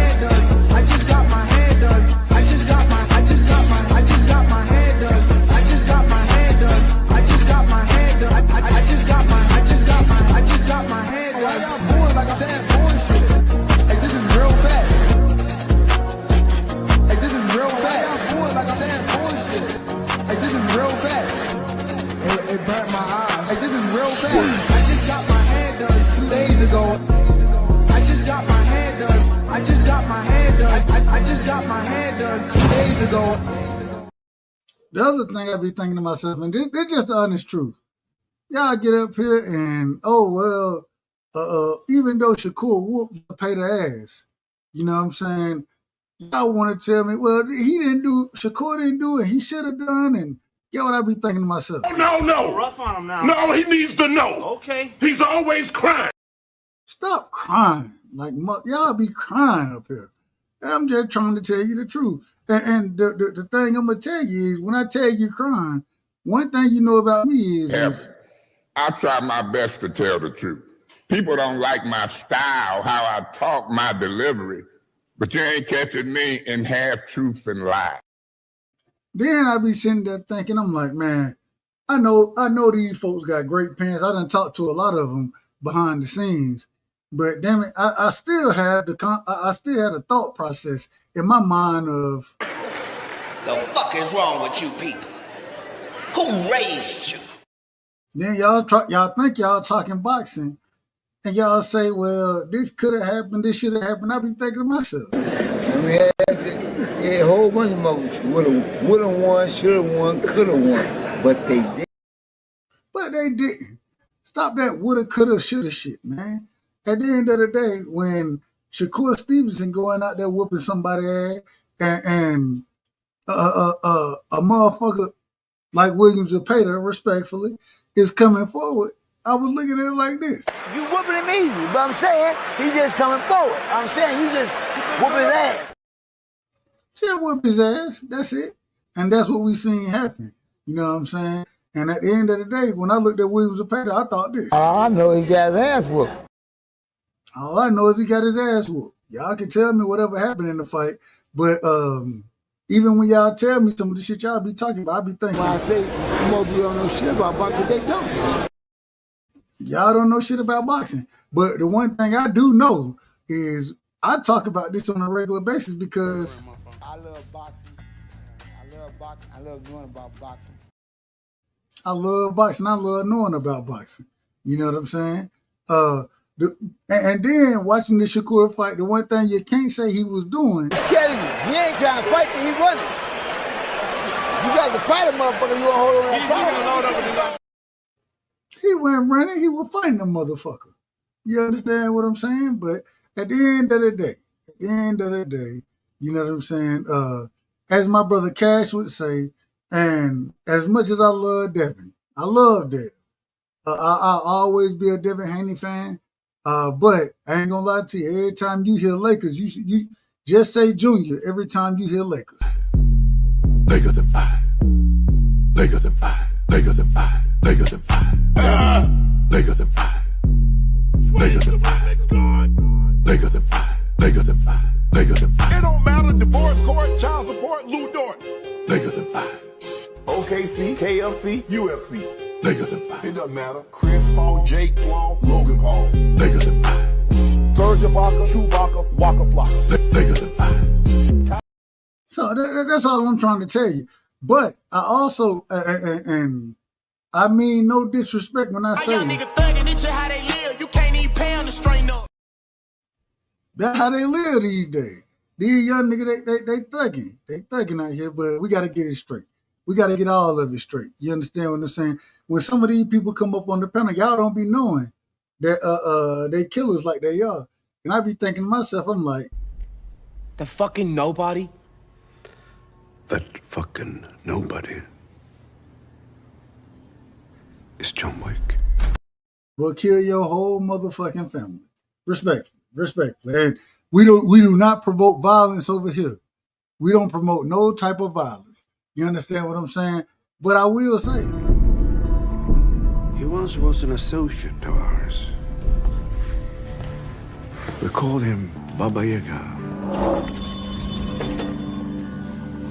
The boogeyman?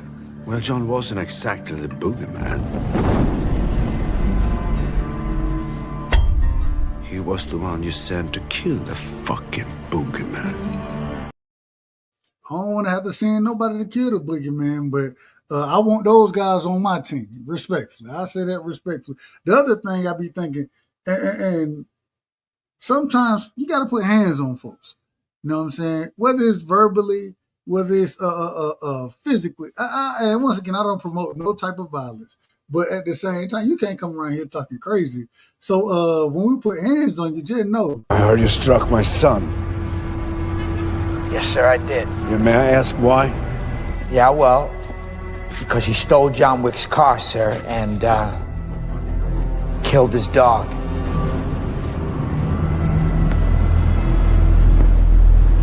Oh. Yeah, how we be feeling? Oh. Yep, that why they put hands on you verbally, respectfully, not physically. Not physically. We don't promote violence over here, but we love debate. You know what I'm saying? So when somebody put hands on you verbally, then well, hey, we talk about it, and that's what we be thinking. I ain't gonna say we. That's what I be thinking, because a lot of y'all come over here like y'all know boxing and be talking like this right here. Well, let me ask you this: who was the best boxer ever, in your opinion? I know you're a boxing expert. Me. You? You're the best boxer ever? Mm-hmm. Well, who'd win in a fight, you or Mayweather? Me. Okay. You're better than Mayweather. Okay. Yeah. You or Mike Tyson? Mike Tyson is a He's scared of me. Seriously. And that's why I be thinking. That's why I be thinking to myself. When I watch y'all and I listen to y'all talk, right? I see folks, and they be shouting you out. They'll shout you out. But they what it sound like right here. Nice. Oh, I know that guy. Was it Beetlejuice? Beetlejuice. How do you know Beetlejuice?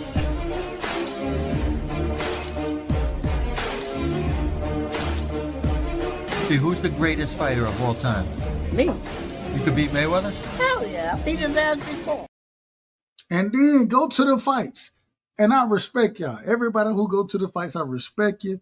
But when you walk in the fight looking like this right here, I gotta be real. I gotta be real about it. I'm like, man, y'all be out of order. Walking in looking like Hey,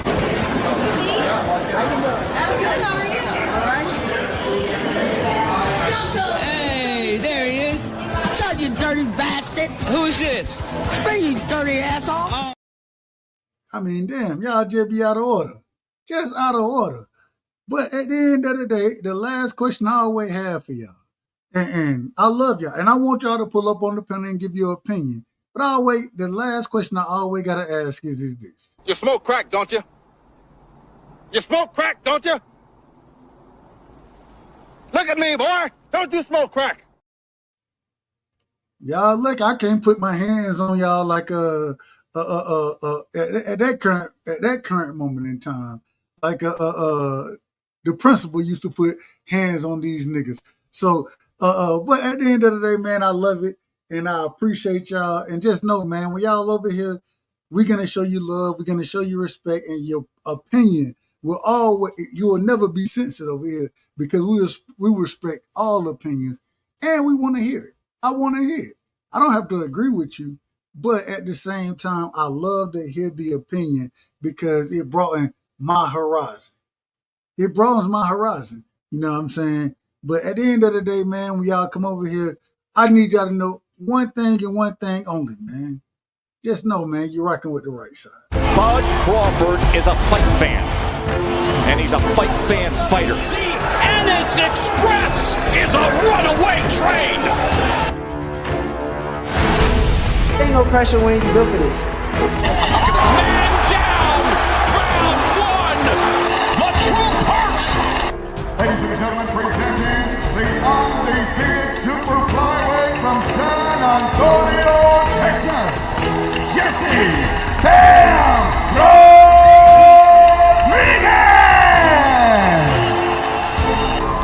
The universally recognized undisputed lightweight champion of the world, Devin the Dream